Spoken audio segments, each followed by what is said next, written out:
Happy Monday, diehards, degenerates, my gamblers. Where's everybody at? How are you doing on this wonderful Monday evening? We are back, baby. It is the Die Hard MMA podcast. This is the home of fight. You're going to get the absolute best MMA betting content and content otherwise on the damn planet right here on this channel. Hope everybody is doing well. What is up, chat? We've got Mikey Jones saying we are back. We are so back. That break week was absolutely brutal. You guys, it's like the drive or the flight home from Vegas. When you have a losing night or a losing event and then you stare at the sheet and you're like, oh, we got no MMA for a whole week. And then you look ahead and it's the dumpster fire that this card is. It's like, oh my God, how am I going to get my money back? That's how I feel right now. I got to get back on track. We've got 5 months left in 2024. I need to lock in because we cannot lose. We cannot lose in 2024. I am trying to make history, everybody. I have alternated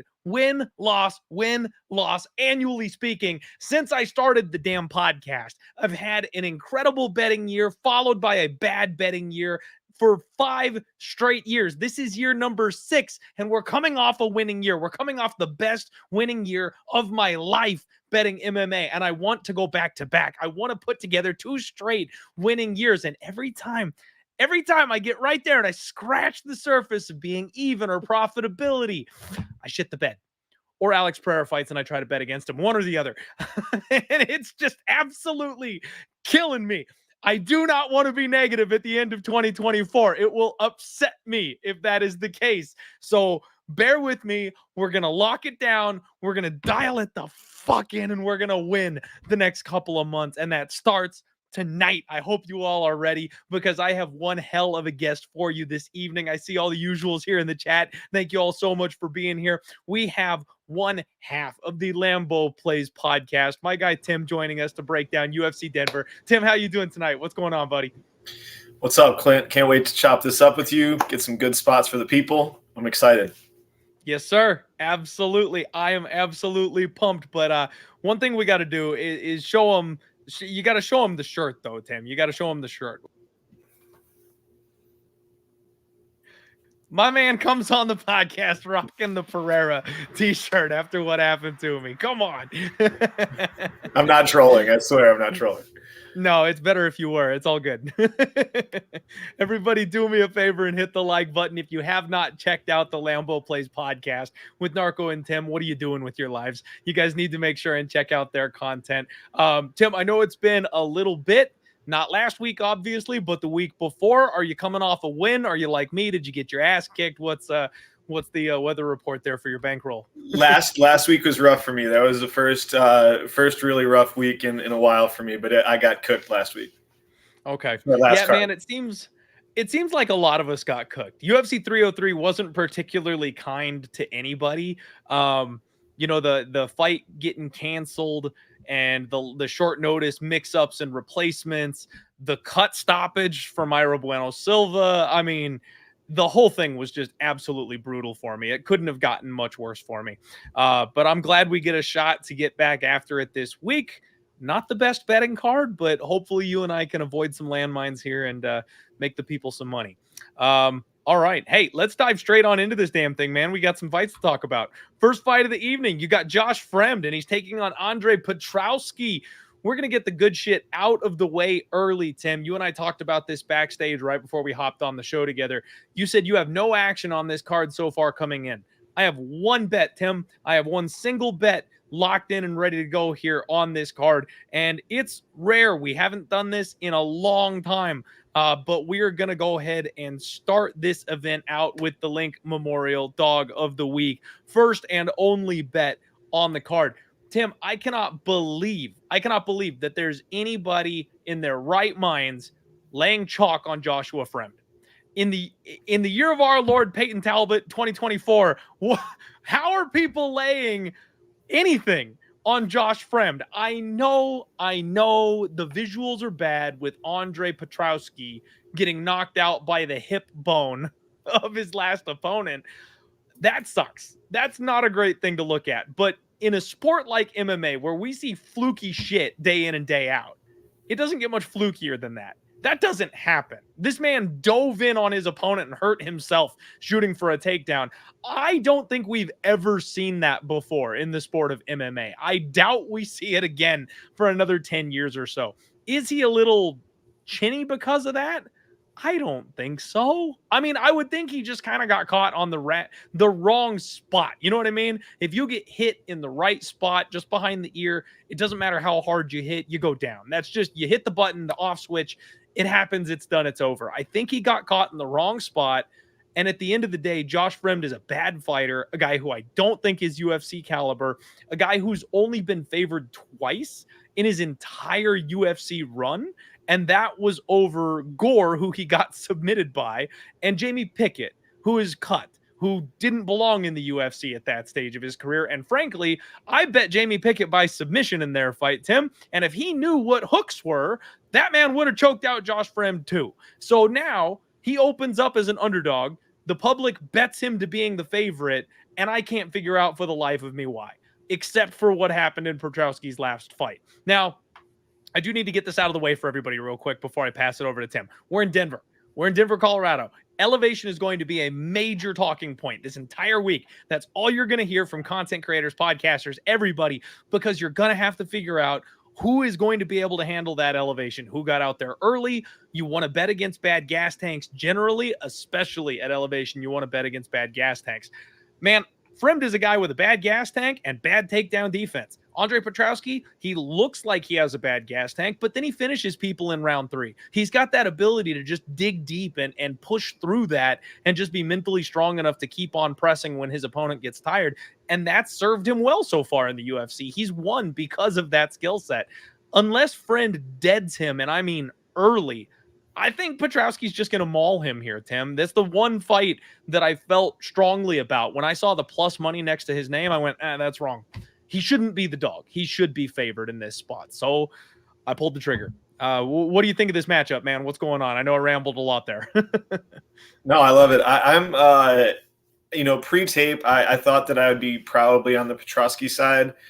After taping it, it's one of those fights where I think it's like, I can see both sides, and I think that probably hindsight that this is a couple fights like this where I think really closer lines, and I think hindsight, the winner is going to look like minus 400, minus 500 in some of these fights this card. This is one of them. I think Petroski, I do agree with you that he can be like a functional gasser in certain fights. I also think that he can be just an absolute gas bag in other fights too, though. Like, I think he quit against Aaron Jeffrey battle as well. I just feel like it's super inconsistent. There's times where he's gotten finishes and there's times where he's been able to push through it. Round 3 versus GM3 was a really bad look as well. Like you said, Fremd is like a guy that in taping him, he's like a pit bull or a poodle sometimes. Like, he can be really tough against certain guys that are kind of trash. And I mean, the fight that I think that really kind of like, if I was going, put gun to my head, like make a pick, the fight that would make me think that Fremd is live is the Anthony Hernandez fight. Like, to be able to go to a decision with Anthony Hernandez, and like, I think he might have even won a round grappling with him. Like, I just feel like that's like Petroski. I don't think is the same level, grappler and just like pressure grappler as Fluffy is.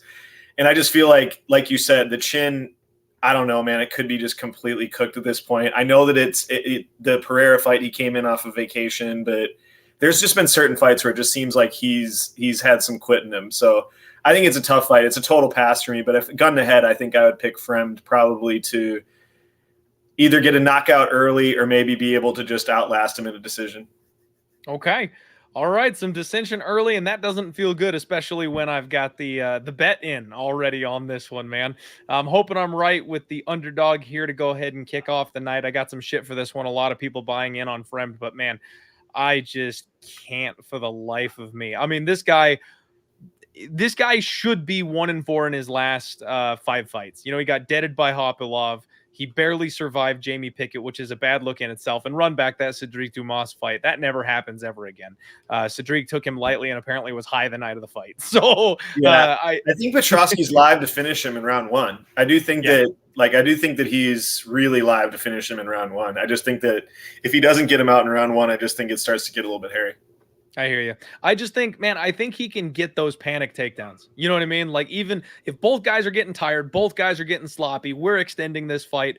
Fremd just has such bad takedown defense that I think he'll end up on his back, or I think he'll end up against the fence. And if he doesn't get that early win, I think he's actually more likely to win a decision than Fremd is. I kind of feel like Fremd is KO only in this spot.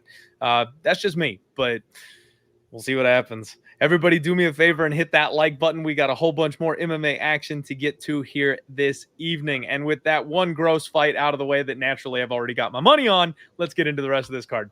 Next up, we got Montel Jackson. He's taking on Damon Blackshear. And another really, really interesting fight, especially when we're talking about cardio and gas tanks. That's like my biggest note on Damon Blackshear, is that I worry sometimes about his cardio. Man, the Youssef Zalal fight. Now, times have changed. Youssef Zalal has turned into a monster, right? Like, now we look back fondly and we respect what Youssef Zalal is capable of. But the fact that Damon Blackshear had 2 rounds to none on him, was cruising his way to a win, and then damn near died in that 3rd round, makes you worry a little bit about this guy's gas tank. He's taking on Montel Jackson, who's just a monster at this weight class. They always talk about the size of his hands. They always talk about how hard he hits. Man, in his last fight, he actually really kind of impressed me with the patience that he showed. He took his time. He waited to line up the perfect shot. You know, Ronnie Yahya was a dead man walking in that fight because Montel Jackson knew the assignment. Now, I actually think Damon Blackshear has some serious upside in his game. I love the way he grapples. I love the way he starts. And that's kind of one of the things in this spot. He starts so fast. He just doesn't leave much gas in the tank for the end of the fight. Can he take down and tap out a guy like Montel Jackson early enough for that cardio not to matter? Has he been working on that cardio? The answer, I believe, is yes. But will it make that big of a difference here in Denver? That's the question. Man, this is kind of dog or pass for me. I'm kind of talking myself into a Damon Blackshear bet in this spot. But at the same time, the height and the reach disadvantages, he's tough as nails. I'm not sure Montel Jackson is going to be able to just kind of one punch him. But if he gets tired, that's a different story. What do you think, man? What are you doing in this fight? Super close fight. I could see, I mean, there's been fighters that have been able to ground Montel Jackson in fights. I know that he's got some interesting stats himself on his takedowns and his offensive wrestling, but I think that there's been multiple fighters that have gotten him down on the ground. Subbing him is going to be tough because he's just got those mammoth hands. It's kind of similar to MVP, somehow surviving that Ian Gary choke. You're just like, how does this happen? Just these strong hands, and eventually they just push him off and get out of really horrible positions. I do think it's probably a round 3 or a decision for me for Montel. Like you said, I feel like the decision is probably the fight that goes to decision. I think it could be really close in the first 7.5 minutes, but I think that Montel has shown that he can pace guys late, and he doesn't really struggle cardio wise. In my opinion, I feel like the short notice, elevation, these are all just big kind of question marks for me on the Blackshear side. I just feel like he's going to need to grapple hard. He's going to need to be able to hold him down. I don't think it's going to be super easy where he's going to get easy takedowns and easy control. It's going to have to work. So I kind of think it's, probably 60-40, 65-35 on the feet. And if Blackshear wins, he's going to have to just grapple the hell out of him. I think it's going to be extremely exhausting for him.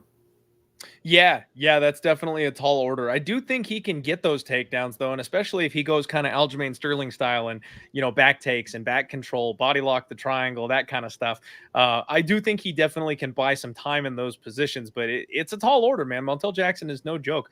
I do almost feel like Montel Jackson's been softballed his entire career. Like you just look at the guys that he's fought, and you kind of wonder what they're doing with him. I mean, he's not young. He's 32 years old, but he's fought Jesse Strader, JP Buys, Ronnie Yaya, Brett Johns, Andre Sukumtov, Brian Kelleher. Like the one time he fought anybody was Ricky Simone. You know what I mean? It's like, what are they doing with this guy? Like, have they just decided they're going to kind of let him float here at this level and he's just going to be a fun fighter? Are they pushing either one of these guys? I'm not sure that Damon Blackshear is like a super exciting name to put on his resume if they're trying to get this guy towards the title. And on the other side of this, Damon just fought his ass off against Mario Bautista. Like that was a much closer fight, I feel like, than I remembered it being. I watched it back and he had some serious success in that fight. And again, round 3 kind of let him down a little bit, but I felt like rounds 1 and 2 were pretty competitive, man.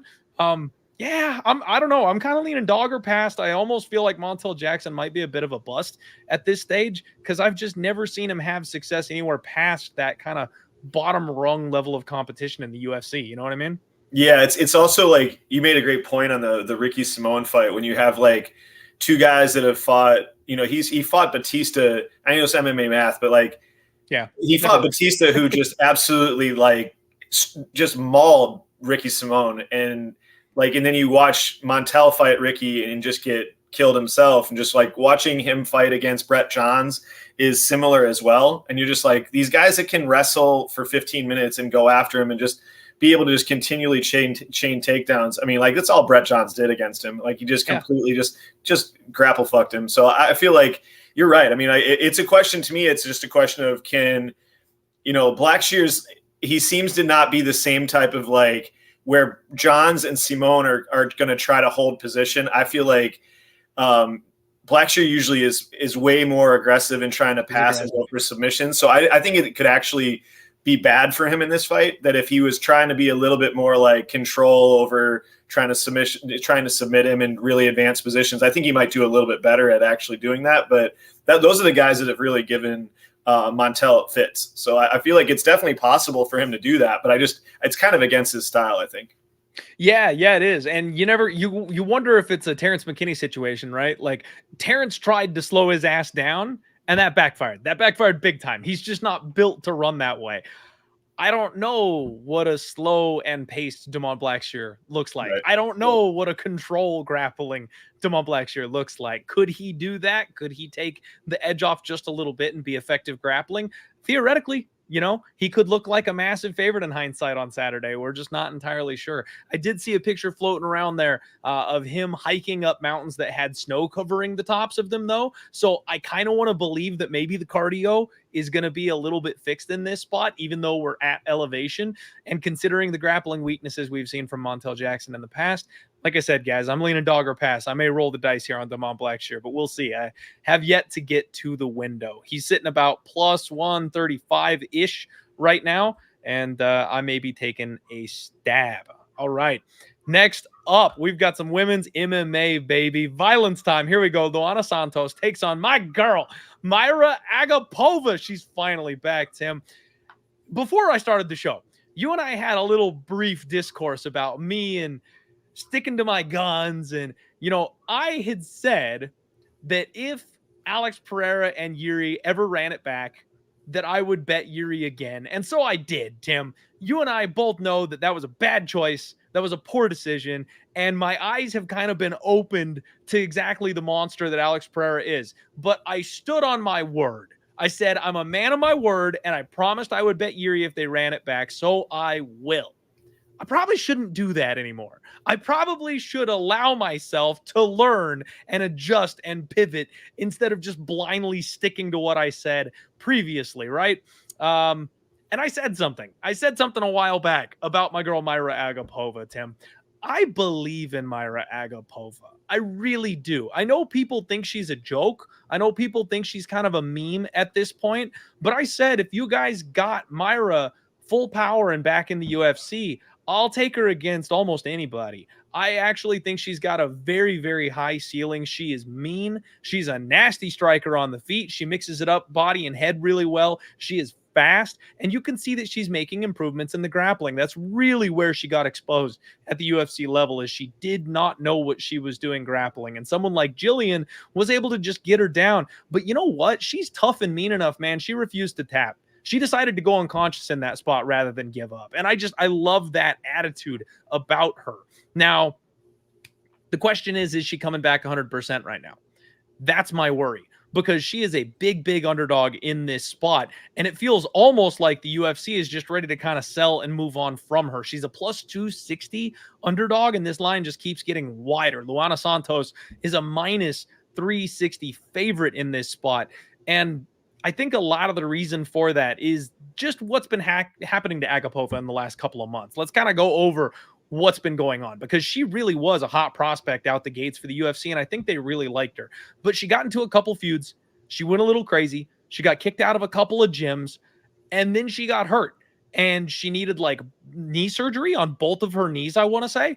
And she took a fight to pay those bills, knowing full damn well she had no knees, and got her ass kicked. That was the Julian Robertson fight, where, like I said, her takedown defense actually looked pretty stellar in that fight, especially early on, before Julian was finally able to kind of work her to the ground. But she hasn't been able to train properly because of the surgeries, because of the injuries, and she took up tattooing to try to pay the bills, and that really didn't work out for her. Now, she's refused to go the OnlyFans route. I noticed that she actually started a Patreon rather than an OnlyFans, because she very specifically wants to avoid the OnlyFans curse. But recently, I saw a post on Instagram, something about concussions. Like, I'm a little concerned about where she is just physically and mentally. If she was healthy, if she got signed off by a doctor and they said, you know what, I've never seen her look better, I would be slamming Agapova in this spot, because I am not sold on Luana Santos, man.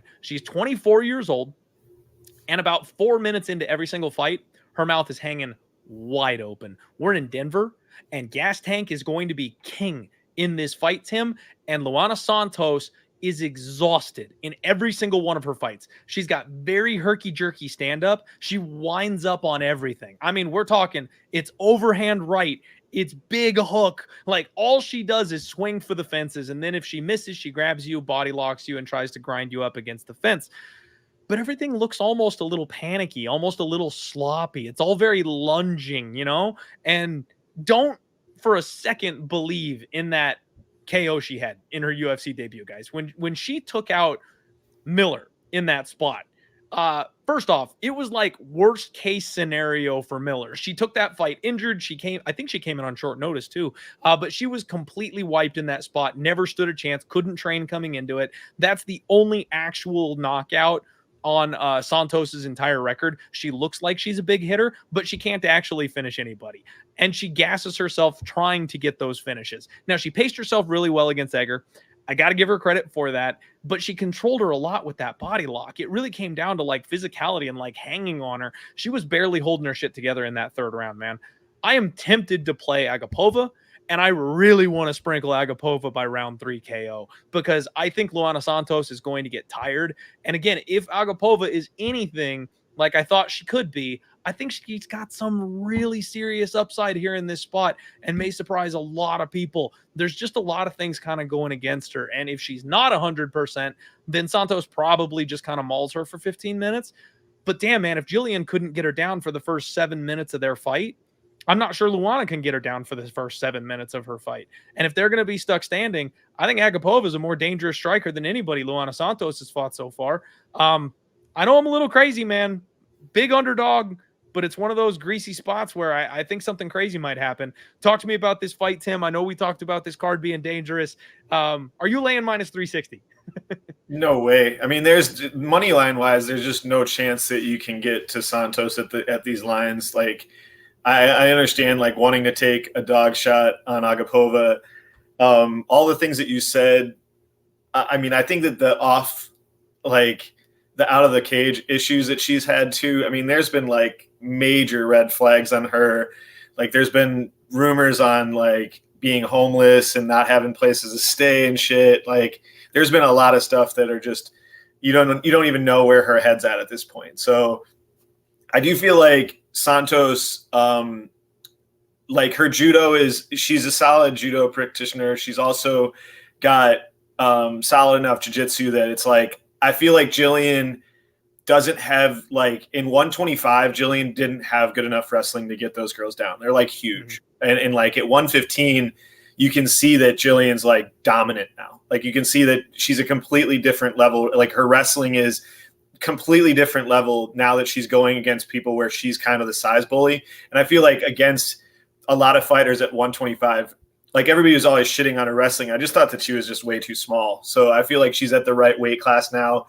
And I do feel like Agapova is always going to be Shanna Dobson's daughter to me. So I feel like I really do. I feel like if Shanna Dobson can take you down and look like Khabib on the ground, it's always just such a huge red flag for me. I feel like she emptied the tank there, Tim. She left nothing for the return flight in that one. Yeah, 100%. I also feel like in fights where she has to grapple, even Morose was the same thing. Like in fights where she has to grapple, not just strike, and she's not offensively grappling herself, like with Mazo and stuff like that. I just feel like if she has to defensively grapple for longer than 5 minutes, she usually just gasses out, like really, really hardcore. It's kind of similar like a Kopylov where you just grapple him, he'll get tired, and eventually you'll get him. So I kind of think that eventually it's going to be a late round 1 or round 2 sub for Santos. But I think that money line wise, it's just, there's no way that you can get to Santos minus 360. It's just, that's asinine. Yeah, that's the big thing for me, man. I'm not sold on Santos yet. I know these Brazilian girls, they come out of left field, and the next thing you know, they're world beaters, right? It happens so quickly, and that could absolutely be the case here with this one as well. But I'm not ready yet, man. I'm gonna have my finger hovering over the live bet button really, really heavily in this spot, because if Santos's mouth starts to hang open and my girl Agapova looks like she's still got a little bit of skip in her step starting round 2, I will be firing away on that live line, and I'll probably end up sprinkling the round 3, man. I'm not sure if I'll get to the actual money line before the fight. I'm hoping to dig up some interviews. I know she's lower on the card. I know she's not super heralded at this point, but I'm hoping somebody talks to her. Like, I want to hear the story. I want to hear, what she's doing. Where's she at? I am a little bit worried about the cardio and the elevation in this spot, because I think she trains out of California. She's always posting pictures of herself, surfing out there on the waves and stuff like that. And I have yet to see a picture of her in Denver. So I'm not sure if she's out there acclimating or not, because that will change my opinion in a hurry. If Agapova goes out, 2 days ahead of fight time or something like that, that's just poor planning. And that will very likely bite her in the ass. But I think that all things considered, Agapova's got more gas in the tank if she's healthy. Big if. And we got to try to figure that out. So dog or pass for me. Favorite to pass for Tim. Money line is gross. But I understand the sub look here. We'll kind of have to play this one by ear as it gets a little bit closer, man. I might have to go a little crazy here on this one. I'm done with the speculative multi-unit bets on the big crazy underdogs, guys. But a 1-unit shot on Agapova and a round 3 sprinkle, those are not out of the question for me here in these spots. And Ethan wants to know, Tim, where he can buy the Pereira shirt, and he very kindly changed his profile picture to the "How many times must me remind you, old man?" I just went on Google. And said Alex Pereira t-shirt and found some stuff. There you go. Just Google Ethan Dick. All right, next up, we got Jasmine Jasudavicius. She is welcoming Fatima Kline to the UFC. Short notice replacement here for Fatima, who is an extremely hyped up prospect right now. A lot of people know exactly who Fatima is. She is the 2-time CFFC champion, and I apologize, not 2-time, but 2-division CFFC champion. She's a BJJ brown belt, I believe, unless she's been recently promoted.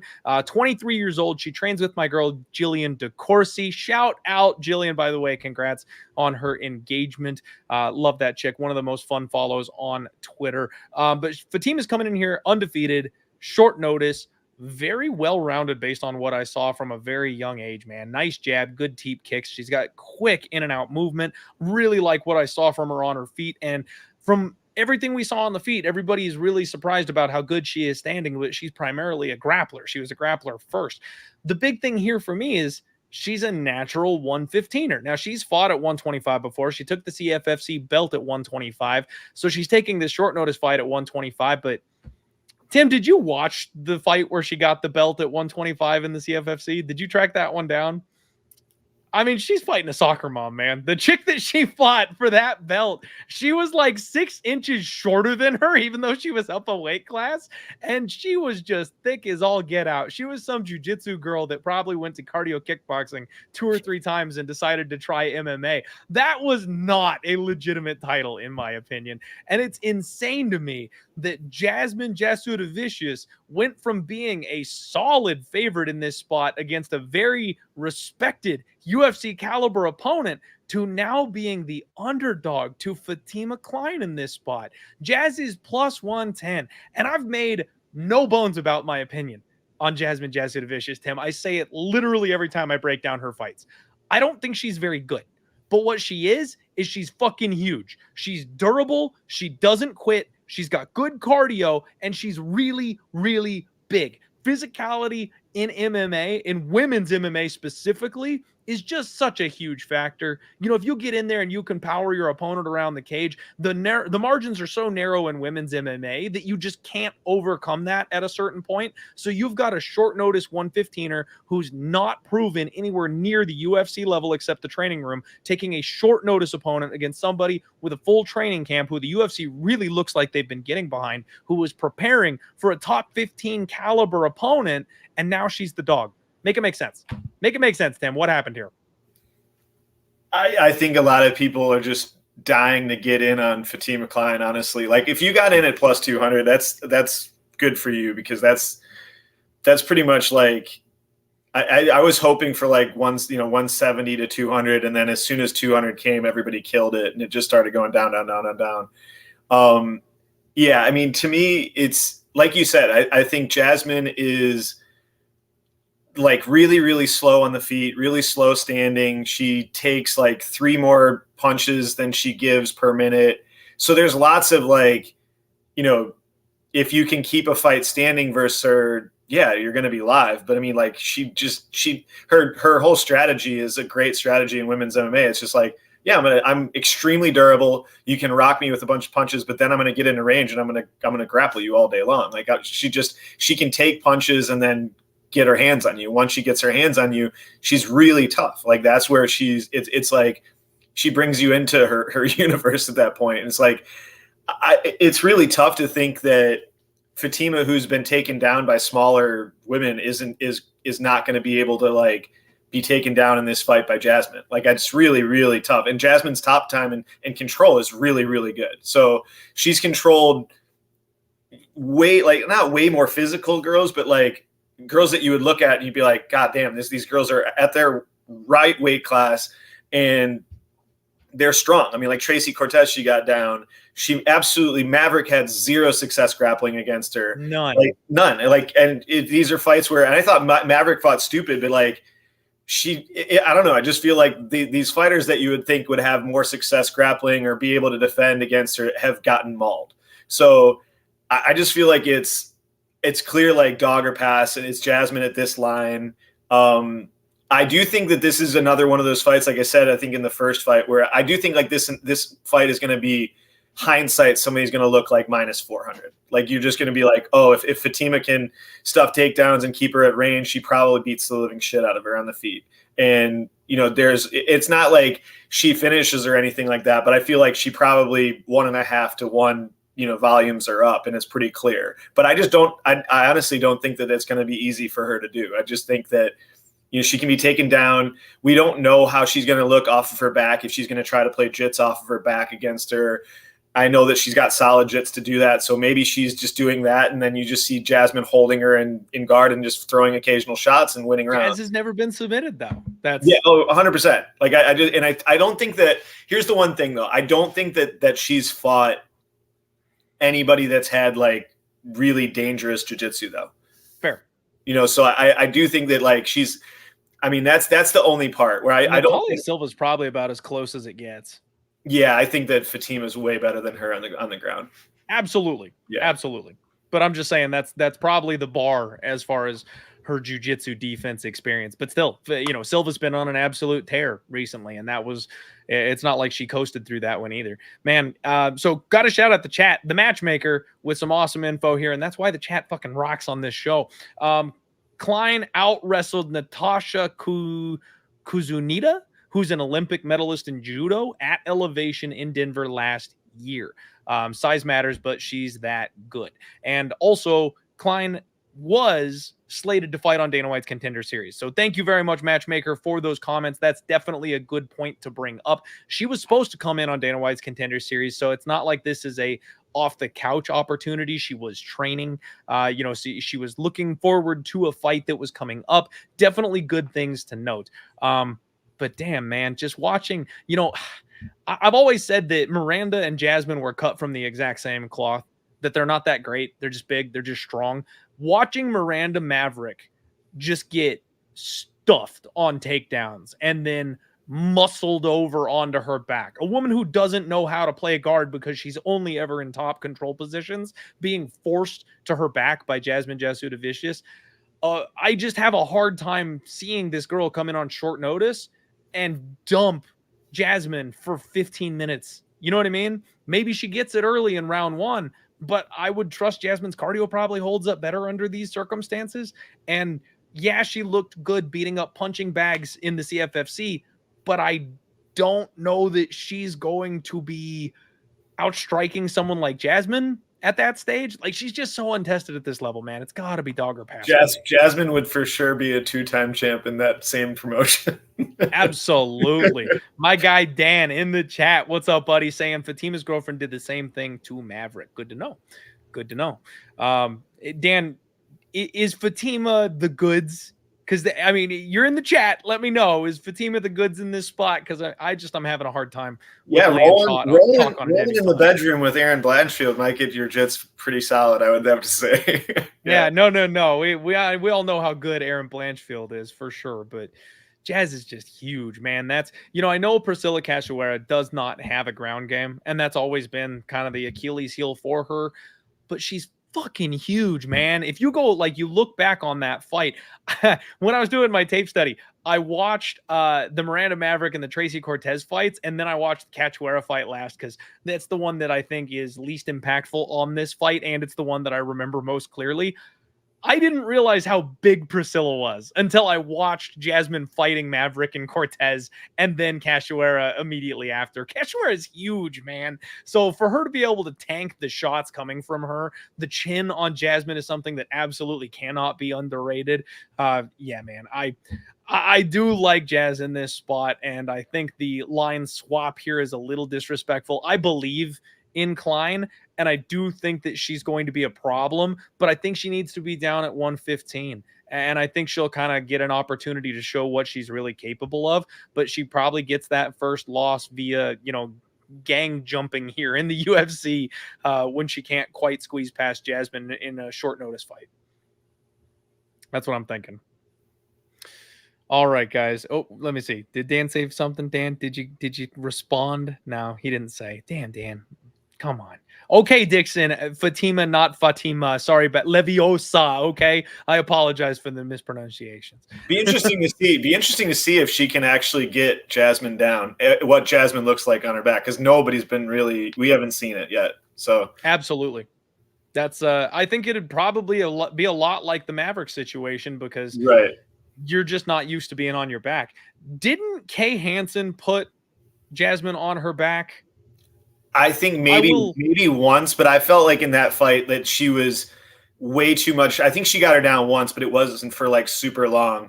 And I feel like in that fight too, it was stupid for her to try to grapple her. She was just outstriking her. I felt like, and that's another situation where Kay outstriking you is such a bad look, and she's primarily a grappler, so she was trying to grapple her, and she was just way too big for her to grapple her in that fight.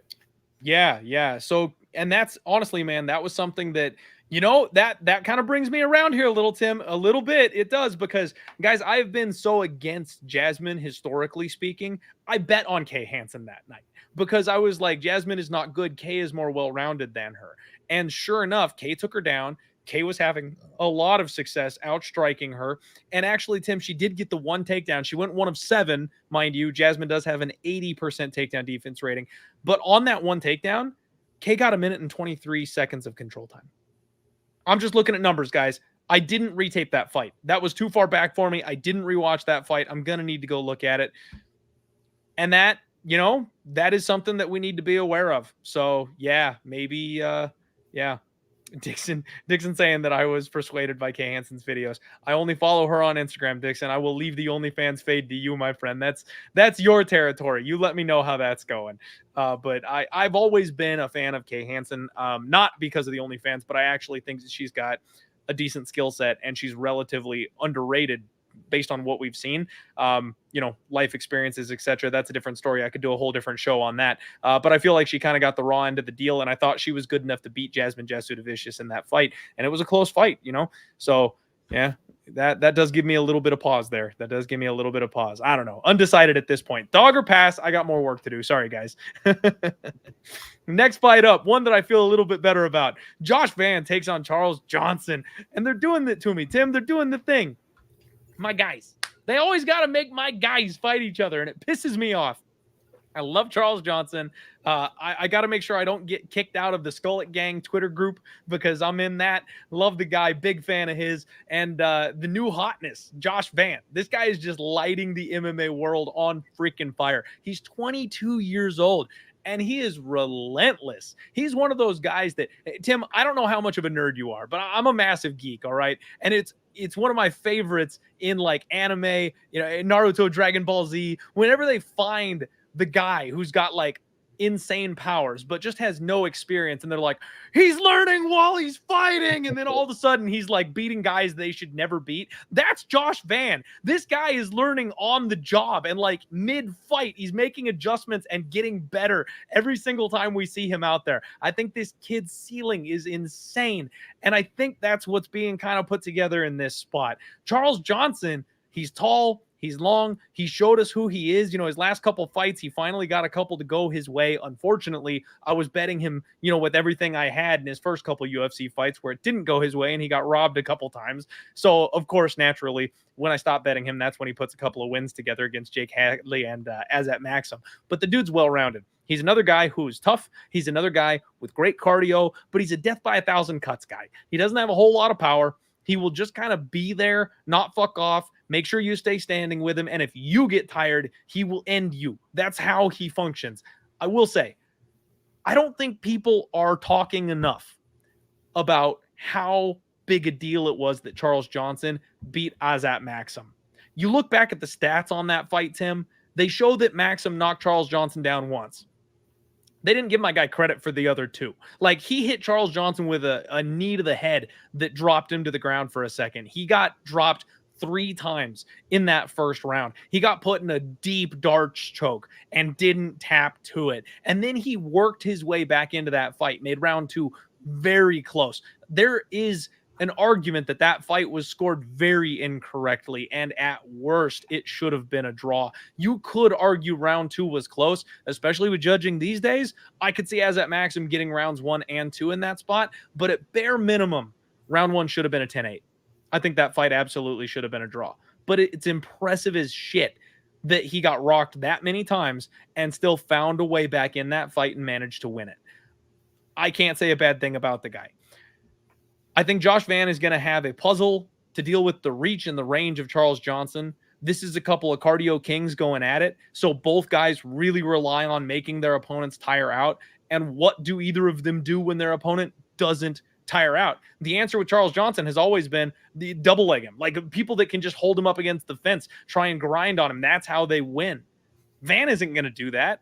Van doesn't shoot takedowns on anybody. Van's going to try to rib roast the guy and burn his gas tank out that way. I don't know if that works against Charles Johnson. So this is going to be a really, really fun, high-paced, competitive fight. Josh Van is lined right now at -205. You can get Charles Johnson at +170. And honestly, man, gun to my head, I got to ride with Josh Van here. I got to pick the guy who's got all the heat right now. I got to pick the guy that the UFC pulled out of a main event with Tatsuro Taira to make sure he could look good against Tagir Ulanbekov instead. Like, they like this kid. I believe that when the UFC puts people like that in opportunities to succeed, especially when we're not expecting them to get fraud checked, they're probably the right side. I'll lean favor to pass here in this spot. I'm not quite sure how I want to attack it.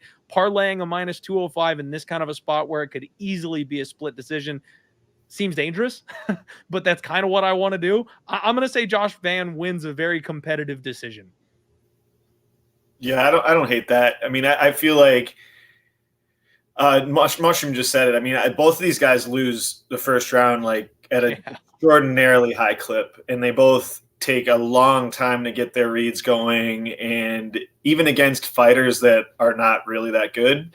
I do think that there's certain fights with Charles where, like, if anybody has grappling upside in this fight, it should be Charles. But I just don't trust that he's going to grapple in this fight. But I do think that it's possible that the edge, I would think for sure at grappling and wrestling would be on his side. That being said, I feel like the bigger shots and the more moments and the bigger shots that'll be hit, I think will be Van. And like, it's just a minute's kind of moments. But I also think that like Charles has in multiple fights has gone like really, really close. I even thought that the Hadley fight was really close at the end. I know that he won. I actually got 10-1 on Charles live against Maxim, which was great. Wow. And I just feel like I've never pulled that trigger. Yeah, I was so dead set on Azat Maxim, and I couldn't believe they didn't score it 10-8. Man, I was flabbergasted. And I remember thinking when I made the bet, I was like, dude, 10-1. I feel like it's either going to be a draw or I think it's going to be Charles. So I thought like the same thing. I thought that round 2 and round 3 were Charles, and I thought that 10-8 could have been there. And if it wasn't, then it's going to be a Charles win, and ended up being that. So it's like, I mean, can't be that wrong with 10-1s. But I feel like like we were saying, like Charles also in certain fights just doesn't put stamps on rounds. Like I feel like if there's going to be somebody that's going to put a stamp on a round more than the other, I feel like it's going to be Josh Van. So I don't disagree that I think that this could be, you got two guys that are striking, they're not going to be grappling, and you have these judges that are on peyote and ayahuasca watching these fights. So I just think that it's they're going to be hallucinating and probably call a split, even if somebody's out voluming somebody 3-1. Yeah, this could very easily be one of those no scorecard is wrong type of fights, man. The one thing that I noticed was the way Azat caught Charles Johnson.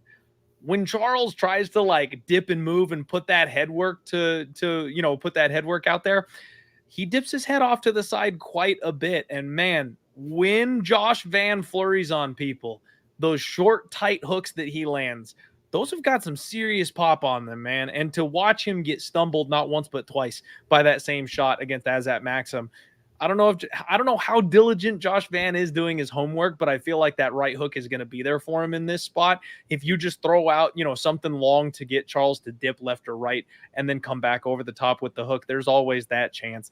I'm not going to bet a guy to get finished suddenly for no reason. So I'm still going to stick with my decision, but I think your biggest and best point, at least to my ears here, confirmation bias, is the whole minutes versus moments thing. I actually think Josh Van is a minutes and moments guy. You know what I mean? Like, he's so high paced. You can't say that he's just the moments guy. In this particular fight, he might be more the moments guy, but I really do think that those big moments are going to come from him because it's going to be those big power hooks. It's going to be those nasty slapping wet meat sounds when he hits the rib cage of Charles Johnson. He's just got more raw power. You know what I mean? And I do think that's going to be what slightly edges or steals some of these rounds.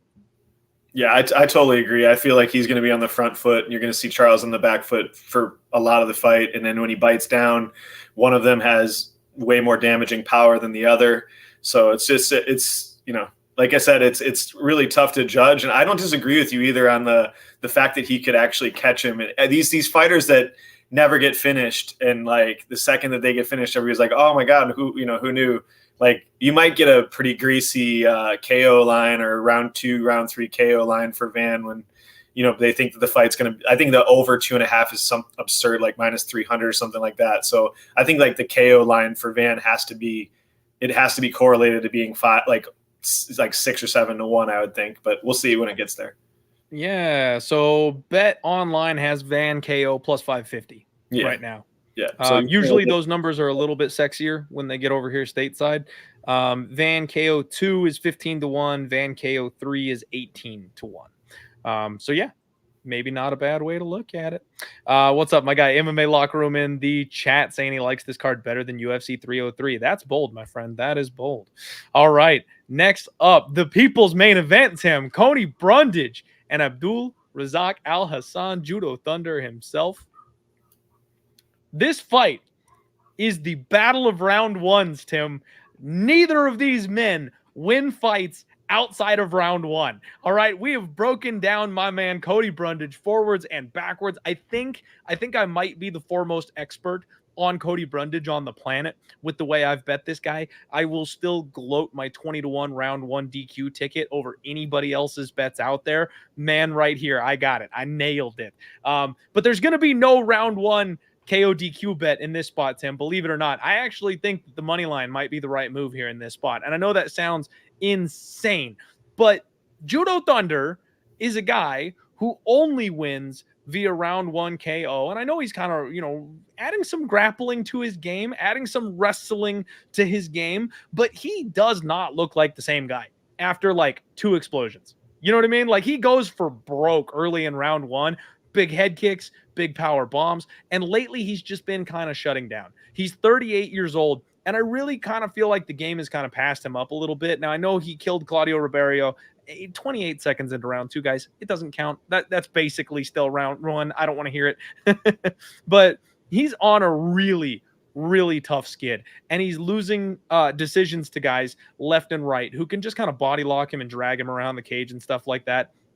Let's not forget, Cody Brundage is first and foremost a big dude at this weight class. Very big, very physical. Yes, he got beat by Bo Nickel, but a lot of people, he really outperformed their expectations by surviving until round 2. I told people he could wrestle. I told people he could grapple. He wasn't going to make it super easy. I actually cast a round 2 ticket on Bo Nickel that night because we knew he would survive round 1. And everyone was saying, oh, that's it. It's round 1. It's round 1. It's over, right? Well, he's got stupid power. He almost knocked out Rodolfo Vieira when he hit him in round 1. So both these guys can win super early, and then it gets super greasy after that. I think I would trust the cardio of Cody Brundage a little bit more than Abdul Razak Alhassan's cardio, just because we've seen him dump in, non-Denver elevations. The thing with Cody Brundage is he's more breakable. He's a guy that he's a great hammer. He's a terrible nail. As soon as you turn it on him, he really doesn't respond well. He went to a decision with Cedric Dumas, and that was mostly because he accepted those bottom positions, and he'll jump guillotine 27 times in a fight and put himself in a bad spot. I think he can out-wrestle a guy like Abdul Razak Alhassan. I think he can get out from under a guy like Abdul Razak Alhassan. So maybe that quit won't be there. If he jumps guillotine and misses and he ends up on bottom, this is probably the guy he can stand up out from under, man. Now, if he gets caught with a big body shot or two, he probably curls up into a ball and goes home. So that's the worry, is that he easily can get KO'd in this spot. But I do also kind of think that Abdul Razak only has 2 or 3 shots at that big body shot landing. And if he doesn't quite get those and he ends up on bottom of a guy like Cody Brundage, Brundage could probably win however he wants, control time. He could knock him out. He could probably tap this guy if he really wanted to. It's another gross one, Tim. It's another gross one. I lean to Cody Brundage as a dog. I wanted to hear your thoughts. I have not bet it, but it does look like the line is coming down a little bit. Never mind. It went back up. He was plus 130. He was plus 120 just earlier today, and he is now plus 135. So it's ping-ponging a little bit here. I thought it came down, but it kind of reversed itself back the other direction. What do you make of this fight, Tim? How's this one playing out? Show me the crystal ball. How do we make money on Cody Brundage? I mean, like you said, this fight is extremely volatile. I think, but like you said, both of these guys, I think they both have one win outside of round 1 in both of their careers. Like one was round 2 in the early parts of round 2 for Abdul. And then I think Cody got like a 5-round decision one time. But yeah, I mean, it was regionals. So I just think that, like you said, both of these guys are. Could you imagine a 5-round decision from Cody Yeah. Brundage? What a he's one time only. Yeah, it also, I think it has to do with his opponent. You know, if you can just grapple a guy and hold him down if you don't have much resistance. Yep. I think that, like, I kind of have a couple sneaky plays in this one. Like, I feel like these fights, if you get these like round one or bust type fighters, that a lot of times, like, I will, like on the Lambo plays, I'll make like some of the similar plays like that I can remember are like Cheaty's last fight going to decision, Charlie Campbell versus his last fight going to decision, where everybody thinks like going to be like a massacre early and like, oh, there's no decision. Like, I could easily see one of these guys winning a decision if they don't get finished in round one. Like, because it could just be like a slobber knocker where these guys are both mouth breathing and having the meat sweats like after 6 minutes. You know what I'm saying? And it's just ugly as hell. And Abdul loses his power, and then maybe, you know, either one of these guys can get on top and they're just not doing very much and they're just laying on each other. I kind of feel like the more likely KO, like the more likely option is like a KO one for Abdul. But I do think like, I do see like they're going to probably hang some disgusting decision lines on this one. And I do feel like if it's out of round one, I feel like both of these guys could win a decision, and it could just be like just totally ugly as hell and just not entertaining and boring as shit. And both guys are just death gassed through round two and round three, and nobody gets a finish, and everybody's losing their unders and fight doesn't go and parlays and shit like that. So it's greasy, and obviously your butt will be puckered for the whole fight. But I just don't see, like, outside of like the first 7 minutes for either one of these guys, maybe like a late sub for Cody if he can get there. John, I don't know if you saw John Kelly's post today about the elevation. It was excellent data. Did you see that at all? I did not. I missed that. It was my boy John Kelly. Yeah, it was great, man. He was talking. He basically did all like a bunch of the fights at elevation, and he put out stats for like, is it you know, noise the finishing props on elevation, and a lot of it was the statistics were like he did different weight classes as well. And this guy, that John right Kelly, that guy right there, exactly. And what was really interesting was the decision. There's like more decisions, like just barely. I think it was pretty close to even, but in certain weight classes there was significantly more decisions in weight class, which would go against the narrative. There were significantly less KOs in a lot of the weight classes, and there were, in some weight classes, the submissions were way, way higher. So it kind of goes with John Sergey and I were talking about this in Spaces. It's just like a lot of these subs happen when people gas, and like, so the gassing I think that's is my move, man. Yeah. When people get tired, it's not a KO, it's a sub. 100%. So we were talking about exactly that. And I feel like the submission, like having data on that and having data on the late rounds and like when people gas, it's not KOs. Like it's they lose their power. It's way more likely that they get a submission or it goes to decision. So it was interesting to see the data on that and actually be able to like put some numbers to it and look at different weight classes. Some weight classes, you'd be amazed at how many submissions there were comparatively to non-elevation. So it was interesting. That is super interesting. And you did not quite realize it, but that is so interesting because it is a perfect segue, Tim, to the sponsor section of the show. First and foremost, guys, let's talk fight numbers. There's a link in the description if you want a discount on your fight numbers subscription. These guys have single-handedly gotten my DFS game in shape. I am now breaking even or making money playing MMA DFS, and I used to be fish in a barrel. Thanks to them and their tools, that has changed. The article that my guy Tim is talking about from John Kelly is right here. This is the historical data that he was mentioning. So if you want to find that data and that analysis, it is Fight Numbers. Link in the description of this show, and you'll get a discount. They have a lot of free information. They have a lot of free tools. So make sure you check Fight Numbers out. That is where it's at. And next up, we've got the Home of Fight. That's where you're at right now, guys. Home of Fight. Join the Discord. Join the Telegram. We've got breaking news. We've got awesome videos. The Show Me the Money podcast with my guy, Matty Betts. with Money Moicano and Gilbert Burns is on there. Speaking of which, Money Moicano just got a huge fight announcement against my guy Benoit Saint-Denis. They're going to kill me if I pick against him. I'm not allowed to do that. So that's going to be a tough show to go ahead and put out there. But make sure you're joining us. There's a lot of cool stuff, a lot of cool information, free shit, and of course, everybody in the Discord hanging out and having a good time. And it's also the easiest spot if you want to find my action every single week. I know I post it on all social media. It tends to get buried. You can find it in one spot in the Discord here for Home of Fight. Next up, Spectation Sports. You guys, if you want to see these fighters, we're talking about the Dana White's Contender Series type of opportunities. You see them here before they get to Dana White's Contender Series. You've got Nashville Underground coming up. My guy Cody Saftik is going to be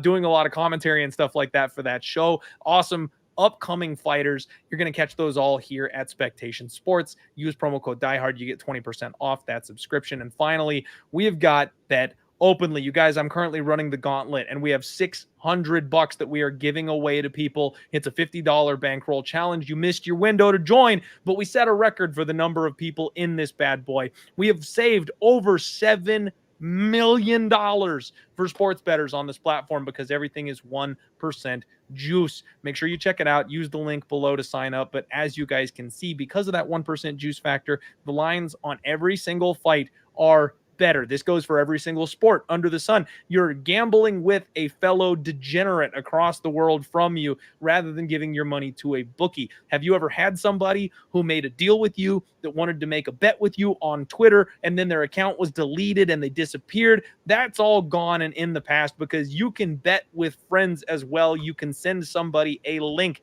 to a specific bet that only they can access, and you guys can do that for free using Bet Openly. If you use the Bet with Friends tab here on Bet Openly, there is no 1% juice. So even the winner doesn't have to pay anything if you're betting head-to-head with a friend.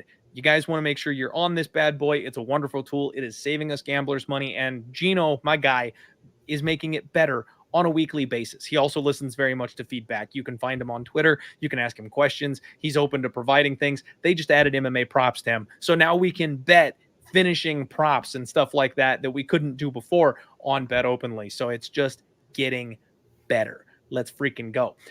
So that transitioned so perfectly, Tim, that I didn't actually give my final thought there on the Cody Brundage fight. But like I said before, it was I think it's dog or pass. I do think Cody is probably the side, all things considered. Just, age, he's younger. Elevation, I don't trust the gas tank. More ways to win. I think he's the better grappler. So, yeah, I'm going to pick Cody Brundage, but I love all the thoughts and all the interesting things you mentioned. The round 3 sub prop would definitely be an interesting one, but I'm kind of with you, man. I think he might be too tired.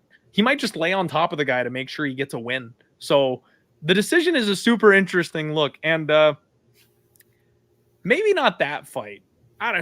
They've got draw hanging at plus 66,000 or 6,600, whatever it is. Could you not see like a big round 1 and then an exhausted lay on our back for 10 minutes type of fight there? Could we find our way to a draw in Cody Brundage and Alhassan? It would have to be that like it just absolutely so close to getting a finish, but then doesn't. Like Alhassan, like he just nukes guys. When he nukes them, So it's tough. It's kind of, and it's similar thing with Cody. It's just like he's typically not really like fighting through insane adversity in those fights. So I just think it's hard to I think it's hard to get to a draw. I do think that it's more that somebody either gets a finish or, I'm rooting for you if you bet it. I think it's interesting unless I bet the decision prop on somebody. But no, I think it's. Yeah, it's you're banking on one of these guys coming really close in round 1, which is both their paths typically. So it's obviously still alive because you could get a 10-8, but I think that most likely one of them.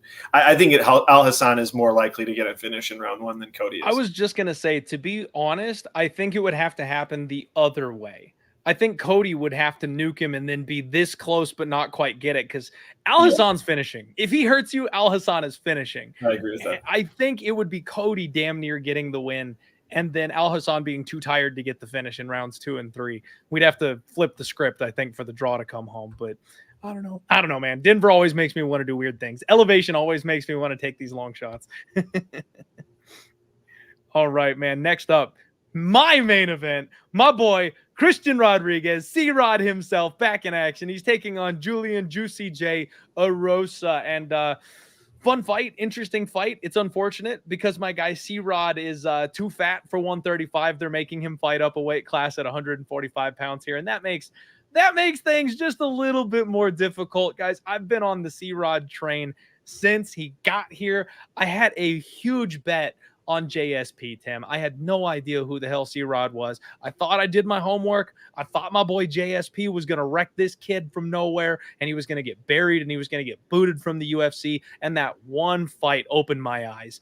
I saw what he damn near did to JSP and went, this kid's going to be a problem. He's so much better than I realized. And I immediately turned heel and went back and did my homework again and went, holy shit, we need to bet on this kid, not against him. So I'm 3-0, including a max bet when he fought Cameron Simon, which pissed a lot of people off, betting my guy C-Rod. He's an absolute wrecking ball. The only problem is he cannot quite make 135 pounds. He better not be the new Kelvin Gastelum. I'll lose my shit if he just has a terrible middling career at 145 pounds because he can't make it. Now, he's going to make 135 after this fight, and then he's going to be a wrecking ball.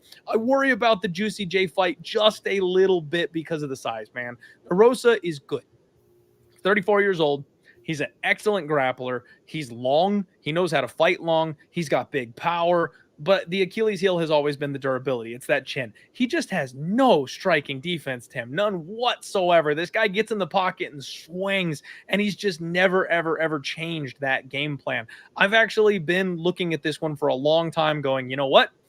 This right here is the ripe opportunity that my guy C-Rod needed to get a KO, because he's always been more of a decision or threatening with a sub type of guy. But if there was ever somebody who he could knock out and show those hands off a little bit, it would be Julian Erosa.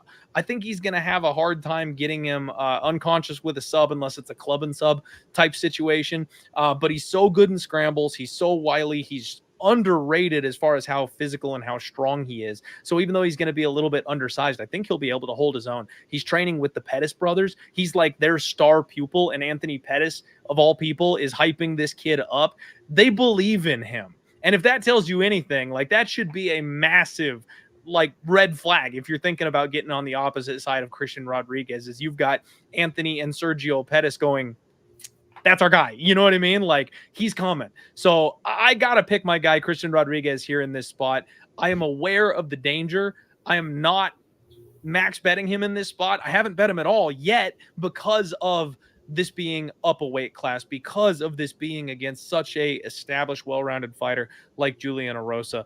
I don't worry about the cardio. I think that'll be advantage Christian Rodriguez. I think the boxing is advantage Christian Rodriguez. So again, club and sub definitely on the table. Decision probably more likely, but I do trust C-Rod, the deeper this fight gets, to probably be the one who's got more ability. He's another give the first round away and then build back up in rounds 2 and 3 and hurt you once he's made the adjustments he needs to. I'm hoping it's round 2, round 3 KO, Tim. I might find my way there to a bet. I'm not sure I want to parlay him up at this number because, again, he's a big 2-1 favorite. I would have liked him more in like the minus 160 type of range, but it is what it is. I'm picking C-Rod for the win, man. What are you doing here?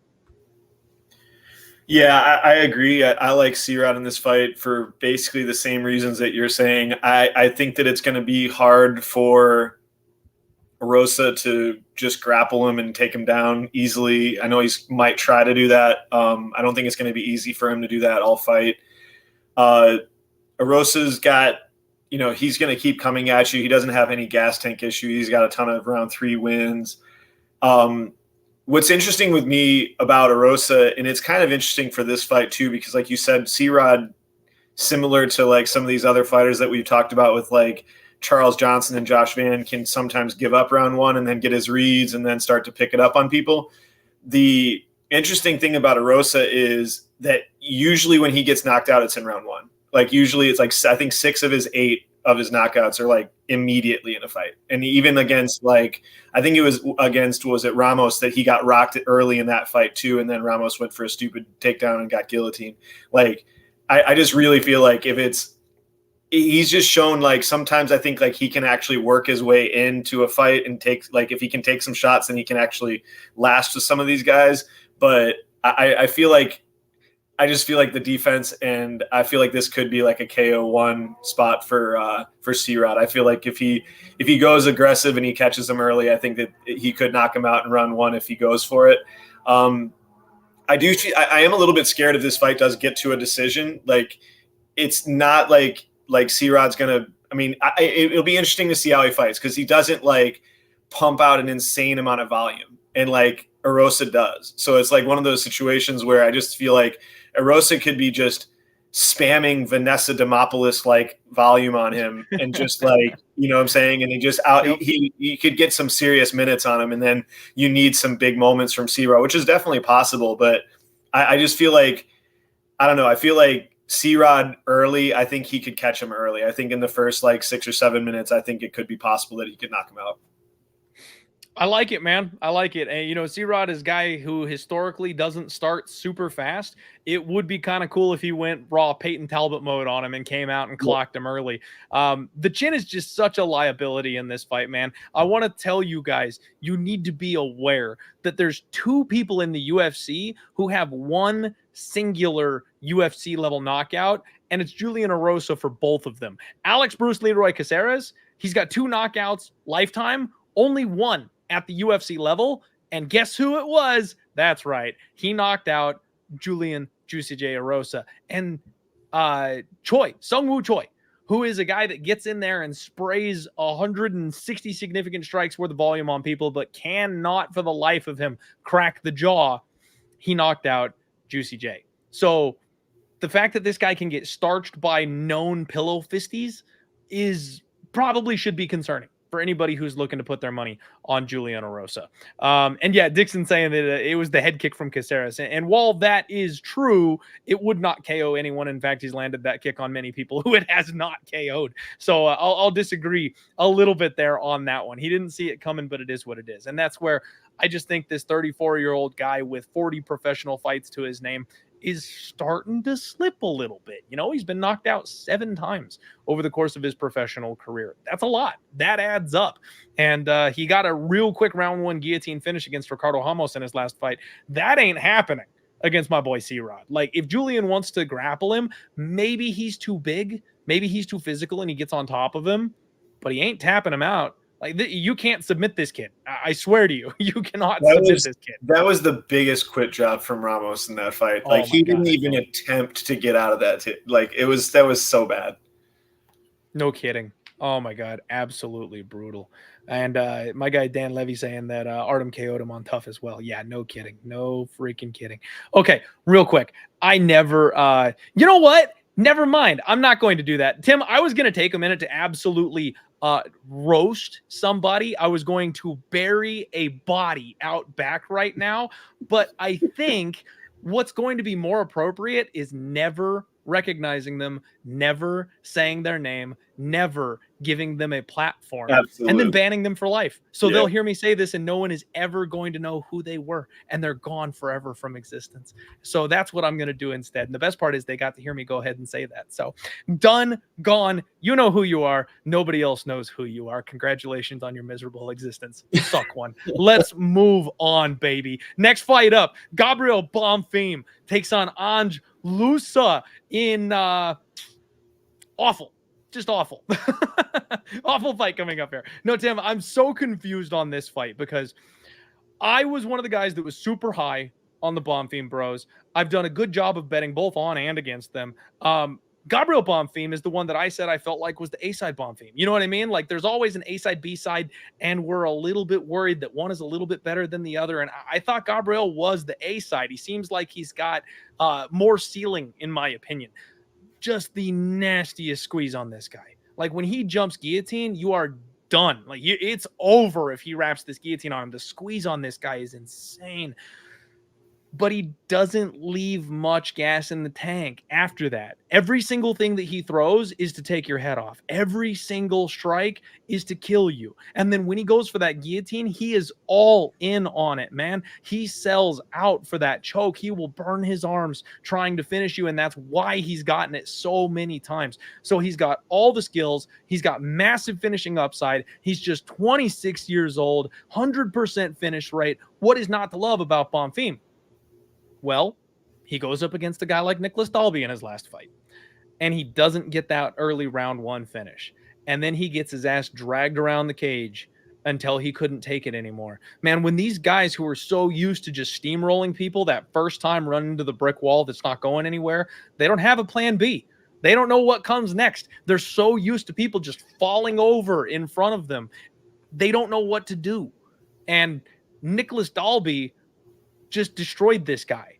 And not because he was out, not because he was hurt, Tim, because he was exhausted.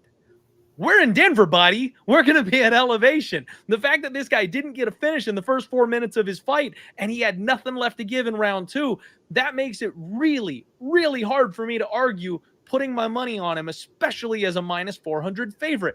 I feel like this fight is an IQ test for Gabriel Bonfim. I feel like the UFC is going, okay, so you got your veteran lesson, not a fraud check, a veteran lesson last time out. Shout out my guy Dan Levy in the chat for the vet lesson. You got that last fight. Now you go back to the drawing board, you patch those holes, and you come back and you beat a guy who is the same challenge, just one little pip down, right? This is a step down in competition from Nicholas Dalby, but Ange Loosa provides a lot of the same problems, just not at the same level. He's another guy that is impossible to finish. This man has never been finished. And I know his last fight was a real bad look with Bryan Battle. He straight up found a way out of that fight. Now, Tim, I am the very first guy. The first. A lot of people, especially MMA fans, you know how rabid and stupid they are, want to get on people for eye pokes. I will never be the guy that is like, oh, you didn't continue after getting eye poked. You're a coward. You're a quitter. It's an eye poke, folks. If you can't open your eye, if you can't see straight, imagine trying to fight after that. I wouldn't want to be that guy. I don't blame anybody for taking the full 5 minutes. I don't blame anybody for getting out of the cage and being like, look, I can't defend myself from punches after getting a thumb in my eye. So, like, I'm not going to say, that, you know, I'm not going to hold it too much against anybody who quits after an eye poke. But he was getting his ass whooped by Bryan Battle in that spot. And the only reason that I will give him a little shit for this one, when normally I would be their defender, especially on Twitter, he immediately wanted to fight as soon as the fight got stopped. 100%. I was going to say it. 100%. What are you doing? What are you doing? I cannot defend you when you want to go all thug in there and Johnny try to Walker, brawl. Pull out Johnny Walker. Same thing. Exactly. Like if you're trying to play it up and get a point taken or something like that, okay, you respect the game a little bit there, but like you can't get your fight canceled because you cannot continue and then go try to slug it out immediately thereafter, because that just lets us all know it was bullshit. Because if you're willing to go start throwing hands, you could have just taken 2 more minutes and then gone back in and thrown hands. He didn't want none. So I do have an asterisk against Loosa. Regardless, it was an eye poke due to strikes, due to submission. This man has never been finished. And he's always had underrated cardio. He does look like he tires a little bit, but man, I go back to that AJ Fletcher fight. And similarly, that fight was one where there was an elevation element, I believe. And I thought AJ Fletcher was going to be the guy with the grappling upside. I thought he was going to be the guy with the cardio upside. Ange Loosa put up like 120 significant strikes on him. Ange Loosa was exhausted and just kept going. He just kept his foot on the gas. No matter how tired he was, he kept throwing strikes. And he put up one hell of a performance. Now, again, lower level opponent, obviously. But, like I mentioned, Loosa presents a lot of the same problems that Dalby did. He is hard to get out of there. He has no neck for you to guillotine. And he does have the ability to push a pace, especially at elevation. So he's got the cardio check marks. I cannot lay this number with Gabriel Bonfim in this spot. Again, it's an IQ test. The UFC wants this kid to succeed. They want to see if he'll pass this. But minus 400, given what we've seen, given that this is at elevation, given the cardio dynamics, given that guillotine probably won't be there, makes it very tempting to get 3-1 on an underdog like Ange Loosa, who's coming off of what should be a very embarrassing quit job where he probably is angry and wants to get one back. I don't know that I can get there with a bet, man. But this one, line feels too wide, even though we all love the Bonfim bros. What do you make of this one? I mean, yeah, the minus 400 on Gabe Bonfim is just like, haven't we learned? I mean, like that just this is not the parlay guy. I mean, but Yeah. I where I agree with you is I think that Loosa is not the same type of fighter as Dalby, though. I don't think that he's like maybe maybe he's been durable. Yeah, he's been durable in fights. I thought he was going to get finished against Battle, to be honest, in round 2 or 3. It looked like that was It looked like it. where it was going. He's been hurt badly in fights, in multiple fights. He just has lasted. He got his ass kicked against Jack Della Maddalena, like, and survived. But he gets hurt a ton in these fights. And I just feel like, you know, the thing about Bonfim too, I think that it's kind of like, I think the narrative on Bonfim, because of his last fight, it's like recency bias to me. Like everybody thinks that he's like Abdul, Razak, Alhassan, like that he's KO1 or bust. Like he's got 7 of his 15 finishes are round 2 or round 3. So it's not like he can't finish in round 2 or round 3. He death gassed in this fight against Dalby because like it's part almost getting the finish and throwing everything at him. And then why is this guy still standing? Like, why is this guy, you know what I'm saying? Like, and you know, it's like Mariya Agapova versus stops him. Like, it's just like, why, how are they still alive? And then I've just thrown everything that I can at this guy. And now I have nothing. And then Dalby just started to cook him. And Dalby is not a guy that like usually gets any finishes. Like, so that's a horrible look for him. But, you know, props to the Dalby bettors and props to the late round Dalby bettors to think that he might gas in that fight and get it, because, you know, they were right on the money. But I just don't feel like it's like, I also feel like there's a massive potential for an overcorrection from Bonfim. Like just for him to go, okay, dude, I'm not going to do this again. Like I might go, if it's there, I'll go for it. But I can take my time a little bit more and spread this out a little bit more and see how this fight goes and take the takedowns and go for my shots if they're there. But I just think that, like, I really don't think Loosa is that talented. I really don't think that he's like super talented anywhere, honestly. So I feel like if the fight is standing, I feel like Bonfim could beat him standing. I feel like if it's in a grappling realm, he's better pretty much everywhere. It's just like, you know, it's just that you're looking at it like, okay, this guy death gassed the last time we saw him fight as a major, like a gigantic favorites. And why am I doing this again? I've got to take the dog shot. I just think like there's like trapped by a value number here, and he's going to get finished. I think it's very possible that he gets finished in this fight. Interesting. Okay. Yeah. That is super interesting. Yeah, man, I just think it's tough just because the best submission that Bonfim has is going to be very tough to come by. Maybe he knocks him out. You know, it's plus 350 for Bonfim by KO in this spot, plus 400 for Bonfim by points if he does make those adjustments. I almost worry that maybe he's another Terrence McKinney type, though. I don't know what he looks like in an extended fight. It's not something we've really seen before, and I'm not sure he's got a processed game plan because he's so used to finishing people. I don't know if he's got a 15-minute stick and move type of skill set. You know what I mean? So I don't think he's got that, but I do think that he's got the ability to get somebody in a bad position in round 2 or round 3 and finish them. Like I don't, you know, like that for sure I've seen. Like I just don't think that it's like, it's just not what we've seen recently from him. But he's got like almost half of his finishes are in 2 or 3. I think the narrative on him is that he's going to be a round 1 or bust kind of guy just because of what we saw last fight. But I don't like you're saying with the submission, like I could see an arm triangle in this fight, like just as much as like a, not necessarily a guillotine. I don't know if Loosa is going to try to shoot against him. I don't think it would be like a panic shot. I think it's more of like a takedown, get to side, and then get an arm triangle more than anything. Or like, you know, maybe even get a back take if he starts ground and pound and then a rear naked choke or something like that. I agree that he doesn't have a neck, but I do feel like an arm triangle would be live for him. Gotcha. Okay, man, this is going to be an interesting fight. You know, I'll be watching this one very, very closely live as well because Loosa is that kind of guy. You know, Loosa is absolutely the kind of guy that can give you problems if you give him the opportunity to. If we see Bonfim with his mouth hanging open after jumping for a guillotine that isn't there, and round 2 starts and his body language is looking bad, I may jump. We'll go ahead and say favorite or pass for the moment, but we'll see what this fight looks like after a couple of minutes in round 1.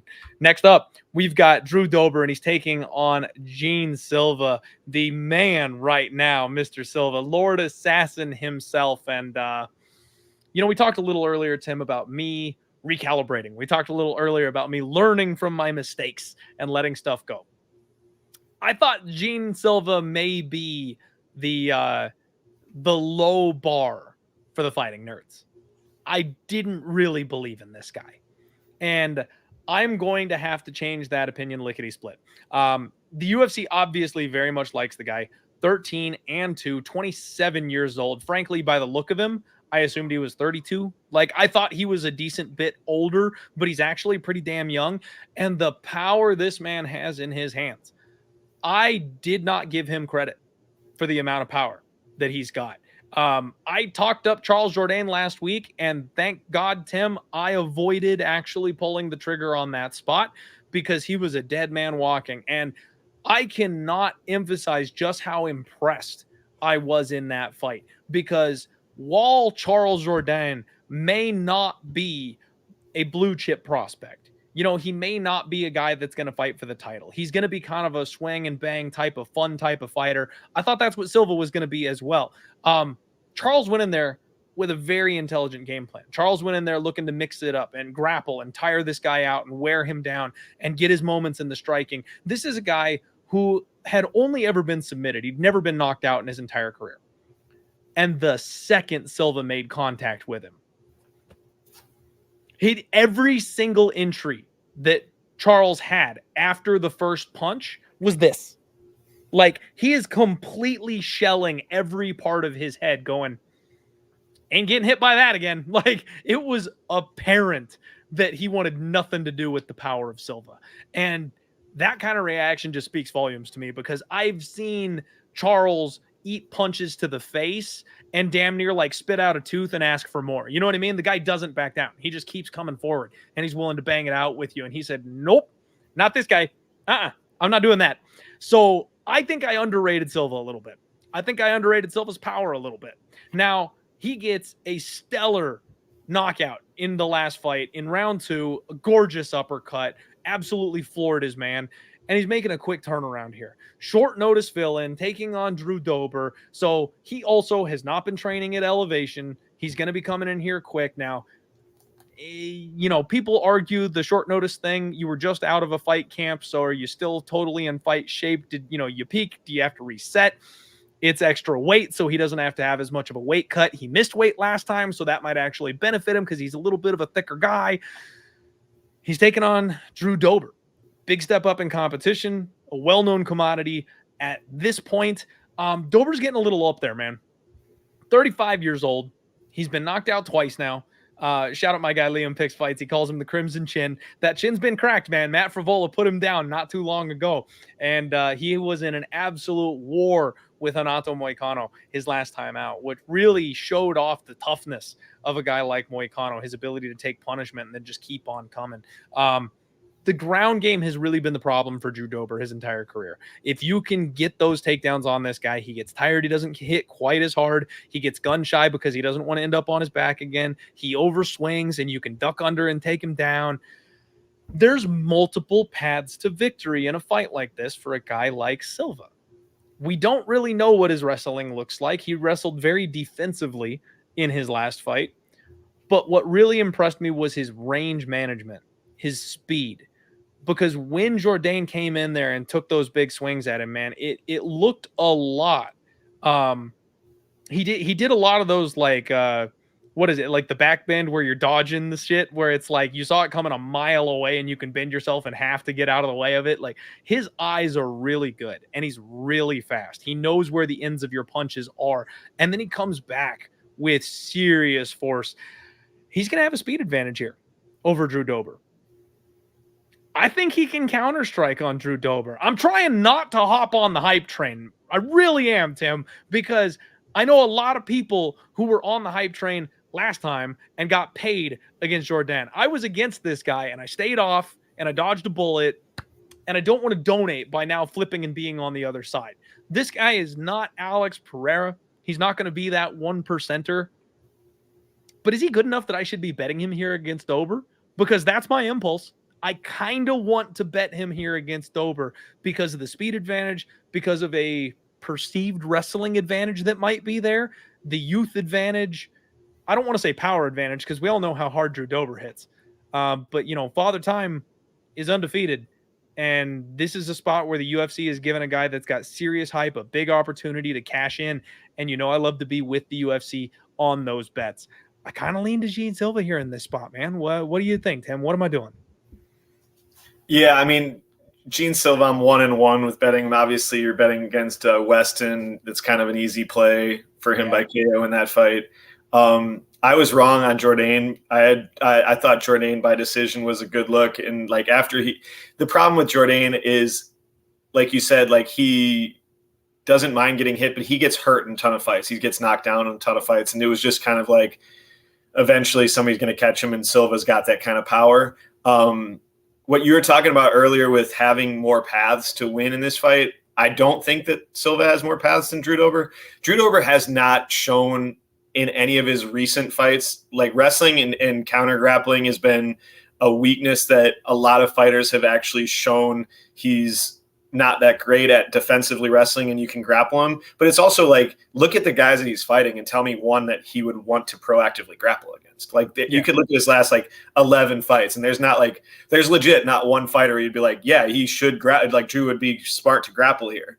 Like Charles Jourdain is nowhere near as physical, and doesn't even have the wrestling that, like, offensive wrestling that Drew Dober has.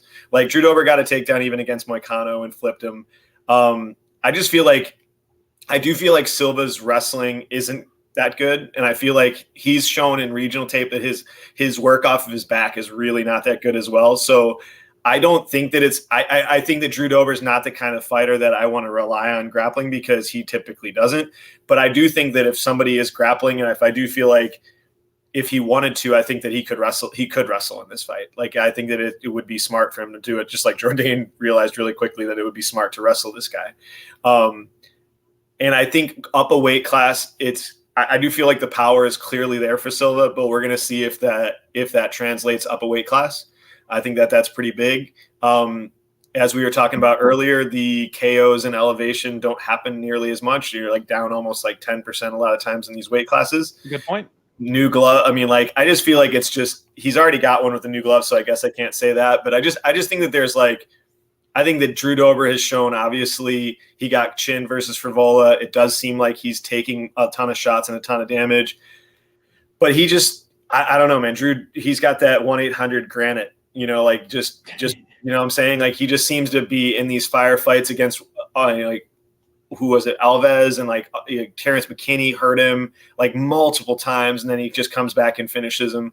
I just feel like this is one of these situations where it could be similar to that, where Dober shows again, like, hey man, I can take these shots from you, and I hit just as hard, and let's see if you can take a shot like I can take a shot. And both these guys are just ripping at each other until somebody dies. I could really see either one of these guys die. But yeah, I really do feel like the offensive wrestling for Drew is something that we haven't seen, like, because like I said, I just don't think that matchup wise he's had situations where you're like, yeah, dude, you should grapple here. But I think if he's watching tape on this guy, he'd be like, dude, you should grapple this guy. Like, Charles Jourdain got 3 takedowns in like a minute and a half, 2 minutes of control time. Obviously, he was like concussed too when he got it because he was knocked down. So I don't think that Charles Jourdain's grappling is really good and his wrestling is really good. I think he's kind of noodly.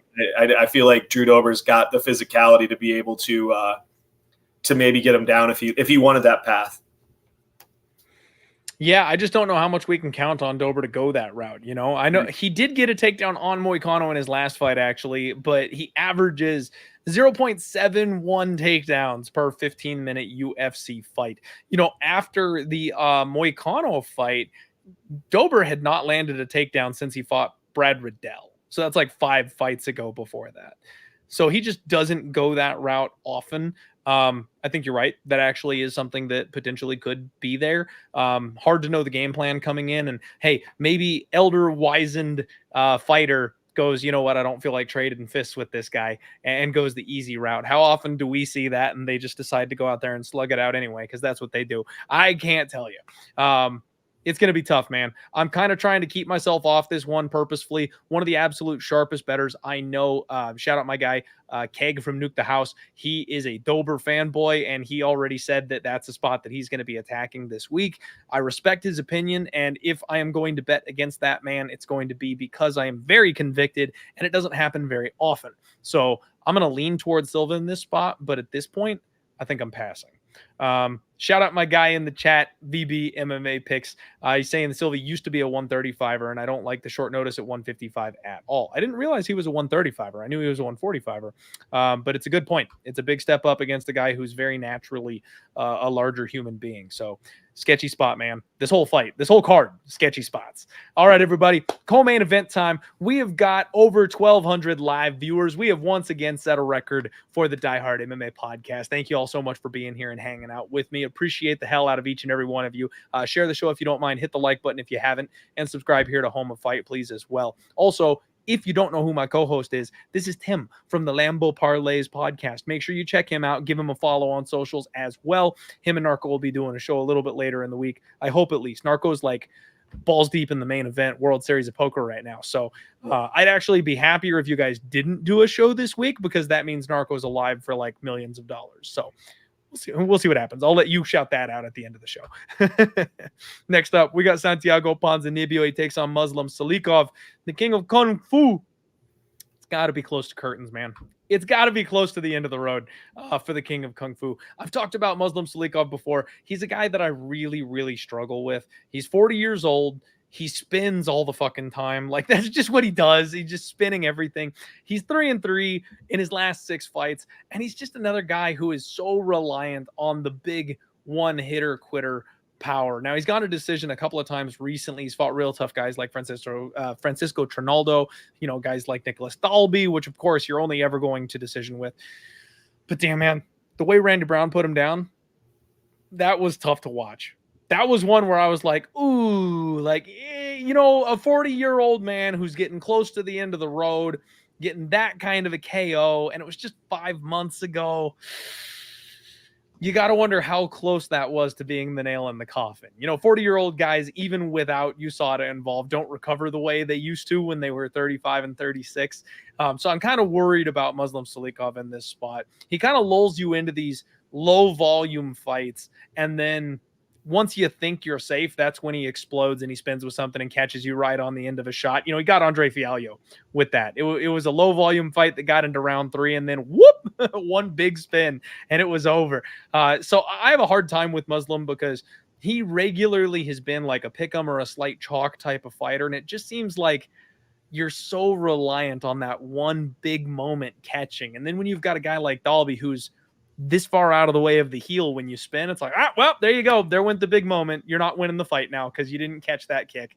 So I'm not a big fan of betting on Muslim Salikhov. Santiago Ponzinibbio, on the other hand, he's a guy that's just kind of violence incarnate, but he's also getting up there. You know, 37 years old for Santiago. He's 2-4 in his last 6. And similarly, he's coming off a KO loss to Kevin Holland.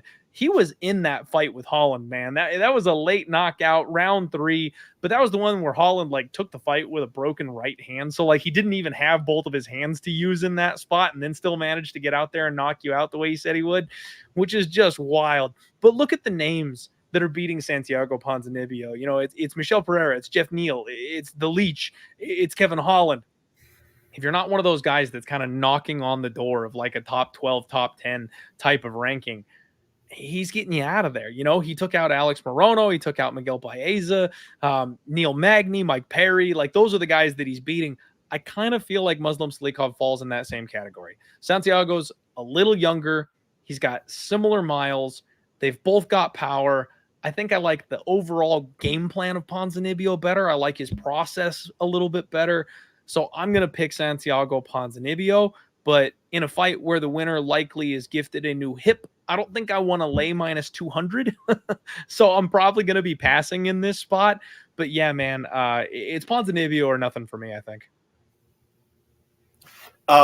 Yeah, I mean, honestly, I kind of would just go dog or pass, most likely pass, just because these guys, this is like the geriatric fight of the year. You get just both these guys are just old as shit and lower, like I mean, what you're fighting at 170, and these guys are as old as they are. It's not like, Arlovsky at 45 fighting in heavyweight. You're just like, okay, and he's fighting Boudet, and you're like, okay, both these guys suck. Maybe they can do this.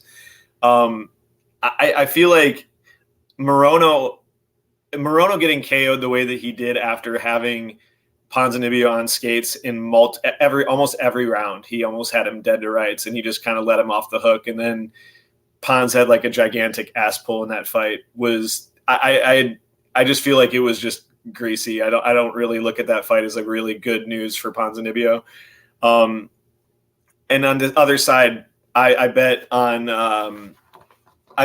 against Salikhov to get KO'd in his last 2 times that he got KO'd. I think it was Li Jing, Liang, and then was it Brown, right? Yeah. So like I feel like both of those guys, I really felt like, dude, he's getting old. He's not taking shots as well. I just feel like this is just a clear kind of pass fight. There's no reason to bet every fight. And this is like the definition of a fight where I'm like, why in the world would I lay minus 200 on Ponzinibbio at this stage? And then is a guy like Muslim he's got to be 55 years old. Is this a guy that I want to be putting like money on plus 170 as opposed to like 3-1 or something like that? It's just neither line is really good to me. Yep. I am right there with you, Tim. This is a fireball and popcorn fight if I've ever seen one. Grab a drink, grab a snack, watch this one play out. Should be fun, should be violent, but it's old men, it's old savvy veterans going at it. Probably one that maybe has an argument to end inside the distance, but somehow squeezes its way to a decision instead. I don't like betting on those fights, and I feel like I'm with you. The line is probably a little bit wide. I don't want to lay minus 200, but that's the side I'm picking, so I'm probably not betting the other side in this spot either. Dixon saying Santiago by decision. Yeah, maybe. I could see it. I absolutely could see it. All right, everybody.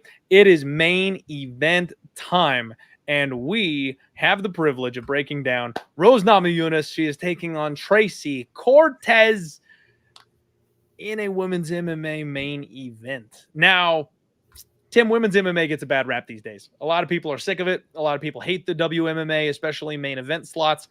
I would argue that Rose, outside of the Carla Esparza fight, is one of the most fun fighters that you could have for a women's MMA main event. I mean, the Manon Fiorot fight, I know that one was a lot of like style and footwork and high level sparring and stuff like that. But both Weili Zhang fights were bangers. Both Jessica Andrade fights were bangers. Both Joanna fights were bangers. Like, Rose can throw down, man. I have no qualms about watching a Rose Namajunas main event fight.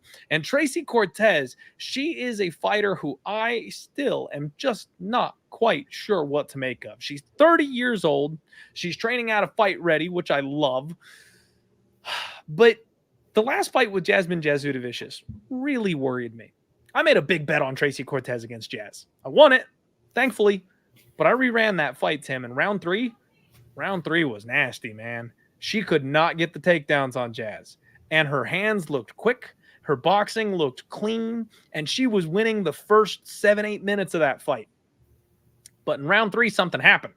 She slowed down a little bit, or Jazz picked up on something. I'm not sure what it was, but Jazz bit down on her mouthpiece and started coming forward swinging, and Cortez did not look the same on the back foot. She immediately started struggling. She immediately was having trouble with timing. She could not get Jasmine Jasudavicius off of her, and she ate a couple of head kicks that, quite frankly, I thought were going to end her. I thought she was going to get knocked out in round 3, Tim. She ran and survived to finish that fight, and she won a unanimous decision, and that's great for her. She's on a hell of a run right now. She's only got one professional loss, and it was her literal MMA debut. So I don't want to write her off after one bad round. But if you're gassing out fighting someone like Jazz, and now you're taking a 25-minute fight at elevation against someone like Rose, bro, I've talked about it a couple times in the past. With these women MMA fighters, I feel like there's the cream of the crop, and then there's everybody else, and the sport just still has not quite caught up yet. The elite of the elite fighters in women's MMA age like fine wine, because in the men's side of things, you've got a guy like Silva, who's a fast twitch knockout artist, and he can get one over on a Jourdain or maybe a Dober, and they can roll through that contenders roster real quick because they're young, they're explosive, they're damn good. With the women, though, that gap is a lot harder to close.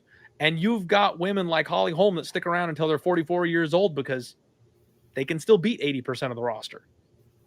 I feel like Rose has reached a level that not many women in this sport are ever going to get to. And Manafioro might be the next champion in this weight class. And that was Rose's debut at 125. Hard fight. A contender's, number one contender matchup in your debut at a new weight class. That's tough sledding. She showed off real well against Amanda Hebos. And one thing I looked back at was, what's going to be the best path to victory for Tracy? Probably the wrestling, right? She's a wrestler first. She's a boxer second. The well-rounded MMA game is coming along. Rebos landed 4 takedowns on Rose Namajunas. And that gave me a little bit of hope that I was like, you know what? Maybe I do like the underdog here. Maybe I will bet on Tracy Cortez, because if she can get 4 takedowns, then I know Cortez can get more takedowns. She had a minute of control time on those 4 takedowns, Tim. Rose has done that to so many people. She is so hard to hold down. Rose's counter grappling and get up game are impeccable. The fact that this is a 25-minute fight, Rose, I know, can go 25 minutes hard. I have questions as to whether or not Tracy Cortez can. At elevation, more so. I don't know that Tracy Cortez can hold Rose down. And if she does, Rose also has some really incredible jiu-jitsu skills. I think this is going to be a late knockout, Tim. I think Rose is going to drag Cortez into deep waters that she's never experienced before. And I think that Cortez is going to have Vietnam flashbacks to Jasmine Jasudavicius running at her in the 3rd round. And Rose is going to end her with the head kick that Jazz tried to. I think that the striking and the process from Rose, where she can just find those split-second openings, is something that Tracy isn't ready for. I believe Rose has maintained a speed advantage moving up to 125 that she's going to have, and that's usually something that Tracy has. I argued that Tracy had that speed advantage over Jasudavicius, and that was one of the main reasons why I bet her, because if she couldn't grapple, she would be able to outmove her. She ain't out-moving Rose. Now, I want to apologize in advance to my guy Brandon Olivas, friend of the show, regular guest on the program. He's actually training with Tracy Cortez. He's helping her get ready for this one, and I'm all team fight ready. You guys know that. I love my fight ready. I absolutely want to root for fight ready. I'm just having a real hard time seeing a path here. I think Tracy Cortez's best path to victory is a decision, a 25-minute grappling-based decision. That's a hard sell in 2024, man. To keep somebody down for 25 minutes, unless you can do some damage in those positions. And with what we've seen from Rose, I think it's going to take everything she's got to keep her down if she gets her there. So I'm not expecting a lot of movement or ground and pound. I think this is going to be a Rose fight, man. And she is priced relatively reasonably for someone who's one of the elites. Minus 225 is a cheap price tag on Rose in a spot where she's getting a massive step down in competition. It's Rose for me, man, and I'm definitely going to have money on her in some way, shape, or form. I'm calling a round 4 head kick. Don't hate it. I like Rose a lot in this spot. Let's go. Yeah, I feel like, I mean, the way I think about this fight and like just breaking down fights in general is just like, okay, what happens if this fighter is in their realm and gets their fight in their realm, and what happens if, like, who's stronger? Like, I could way more easily see Rose being able to even out grapple Tracy more than Tracy being able to outstrike Rose. I don't see a world in which Tracy can outstrike Rose. Like, but I do see a world in which Rose could out grapple Tracy. Like, she's done it. Like, her jiu-jitsu is way, way, way better. She's sneaky and slippery. Like, for a while, that's what Rose was known for. Like, she wasn't known for like the head kick. She was known for being just like a fucking snake on the ground, and you take her down, and then she would just reverse you and sweep you and then take your neck or arm bar you or whatever. Like, I just feel like I don't even know about the prop as to what I think would happen. I think that Rose could win this fight any which way. I think she could win a clear decision. I think she could win late. I feel like she could easily sub her. Like, I feel like she could catch Tracy in a position where she just throws a bad takedown attempt, puts her neck in the wrong spot, and then gets gillied, or gets her back taken and swept and then a rear naked choke. I could see any which way that literally that Rose could beat her here. Like I really do. I feel like Tracy, I think some people in the chat were saying like she's gonna save her gas tank. I mean, like how? Like if she's not gonna be able, I don't think she's gonna be able to wrestle her like late as easily as if when she's fresh. Like I think her best path is to try to wrestle for 3 rounds, try to win the first 3 rounds, and then survive 4 and 5. Like I don't feel like it's, she can save herself and then be able to take down. Rose was taken down and controlling Wei Li in round 5. Like yep. I just feel like Wei Li would be. I know she's down a weight class to Tracy, but I feel like she'd be significantly harder to just grapple than Tracy would. She's a little beefcake though, man. Yeah, it's not like she isn't physical. Yeah, and it's the same thing you said with Ribas. Like it's like a lot of the people that were on Ribas and on that side were like, oh, the fight was really, really close. And if she didn't, if she would have been able to consolidate this position in this round, if she would have been able to consolidate this, but she didn't. Like it's like if I were 6 inches taller, I'd be 6 feet tall. It's like I'm not 6 feet tall. Like it didn't work out that way. Like I just feel like she didn't get those positions, and I think that's because again, Rose can be taken down, and she doesn't have great takedown defense, but her get ups and her ability to switch and sweep people and reverse them is really, really good. And she's not easy to just hold down and completely control on the ground. So yeah, I feel like this fight is Rose really, unless she has a mental collapse, which is definitely possible for Rose. I mean, I don't think that, she's not all there mentally a lot of times, even though she's the best. So yeah, I feel like this should be Rose. I do think that it's possible that she could get her late. I don't think that the KO is like the only way though. I really do think that there is a potential that she could catch a sub here late as well. I don't think that it's like, I mean, I do think that you're saying if the takedowns aren't coming, then it's probably a KO, but I also feel like there could be just a really, really bad shot by Tracy at some point and she could catch her in a sub too. I was just going to say, how many times have we seen a bad shot lead to a guillotine, a bad shot lead to an Ezekiel choke or a back take? And you know what I mean? Like there's a lot of ways, especially when we're talking exhaustion, that this turns into a sub rather than a KO. She could hit her and rock her, hurt her real bad, and then she dives on a leg, and next thing you know, we're grappling. So I'm with you, man, and that's a valid point. So for me, like I said, I'm calling the head kick, but I won't be playing the prop combo where it's KO round 4, KO round 5. I'll be just satisfied with the rounds 3, 4, and 5 for Rose Namajunas, because she can absolutely finish any which way she wants. And like you mentioned, she was a grappler far before she was a striker. And that's something I think people may have forgotten, considering she's been much more of a striker as of late. But I just think this is a big step up for Tracy. I'm a huge fan of hers. Hey, she is absolutely in love with my father-in-law. We hung out with her at the DraftKings Sportsbook for the last 2 big pay-per-views that I went over. She was like the guest fighter and came and hung out with people. So it's nothing but love for Tracy. I would love to see her do well. She's an Arizona native, and the people here in this area just absolutely love her. We're all behind her. So it'll pain me a little bit, but man, when we talk about putting the fanship aside and looking to put money down and make a bet, it's Rose. I got to say, I really think Rose probably wins this one, and Tracy needs a little bit more seasoning. And Dixon saying, Clint's father-in-law got Riz. You have no idea. This man is a cancer survivor, a multiple-time cancer survivor, Tim, in a wheelchair, and you should see the ass that he has pulled.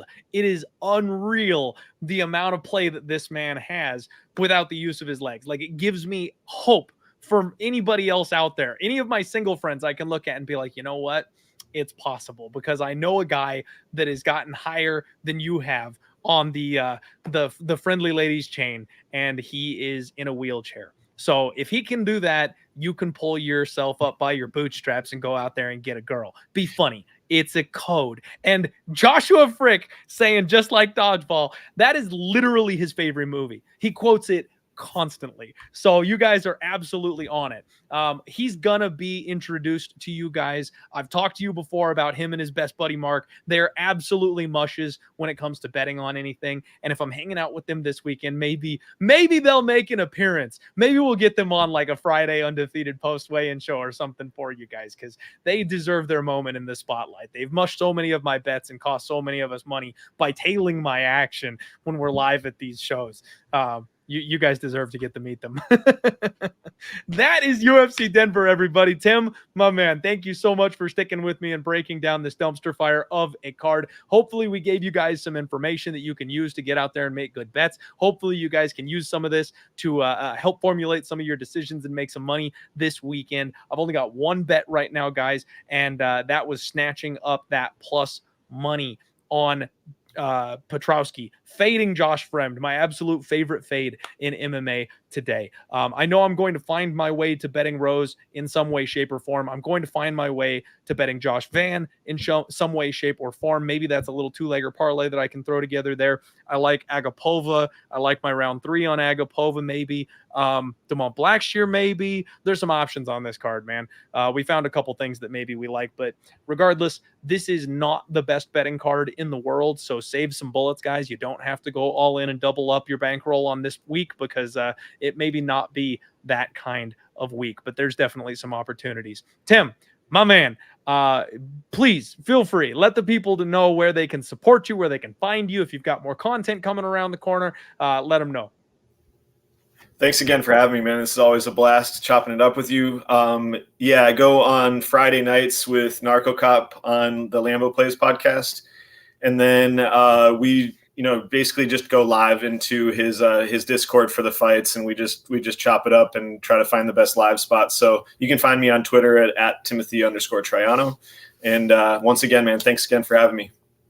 Absolutely, man. Appreciate you. The people in the chat are asking for a Lambo, but guys, props aren't out yet. And Bet MMA or Bet Online does not let you parlay props, so we really wouldn't be able to get to anything like that. And I'm not stealing the Lambo Plays thunder. Make sure you check their show out on Friday. They will give you all the Lambo parlays on that show. We're not going to try and hijack it or anything like that. Check out their show. Get on here, everybody. Go ahead and smash that like button for me. Thomas, go back and rewatch it. Look at Tracy Cortez's face. Tell me she won round 3 at the end of that round. I will stand by that, no problem. All one Drew says, Theoretical Lambo. There's a new title there for a show for you, Theoretical Lambo. All right, guys, we'll let you go. Good luck on all your degenerate action this week. We'll see you on Thursday for the Total Takedown, on Friday for the undefeated post weigh-in show, and maybe a couple of mushes. We'll see you guys soon. Talk to you later. Let's roll.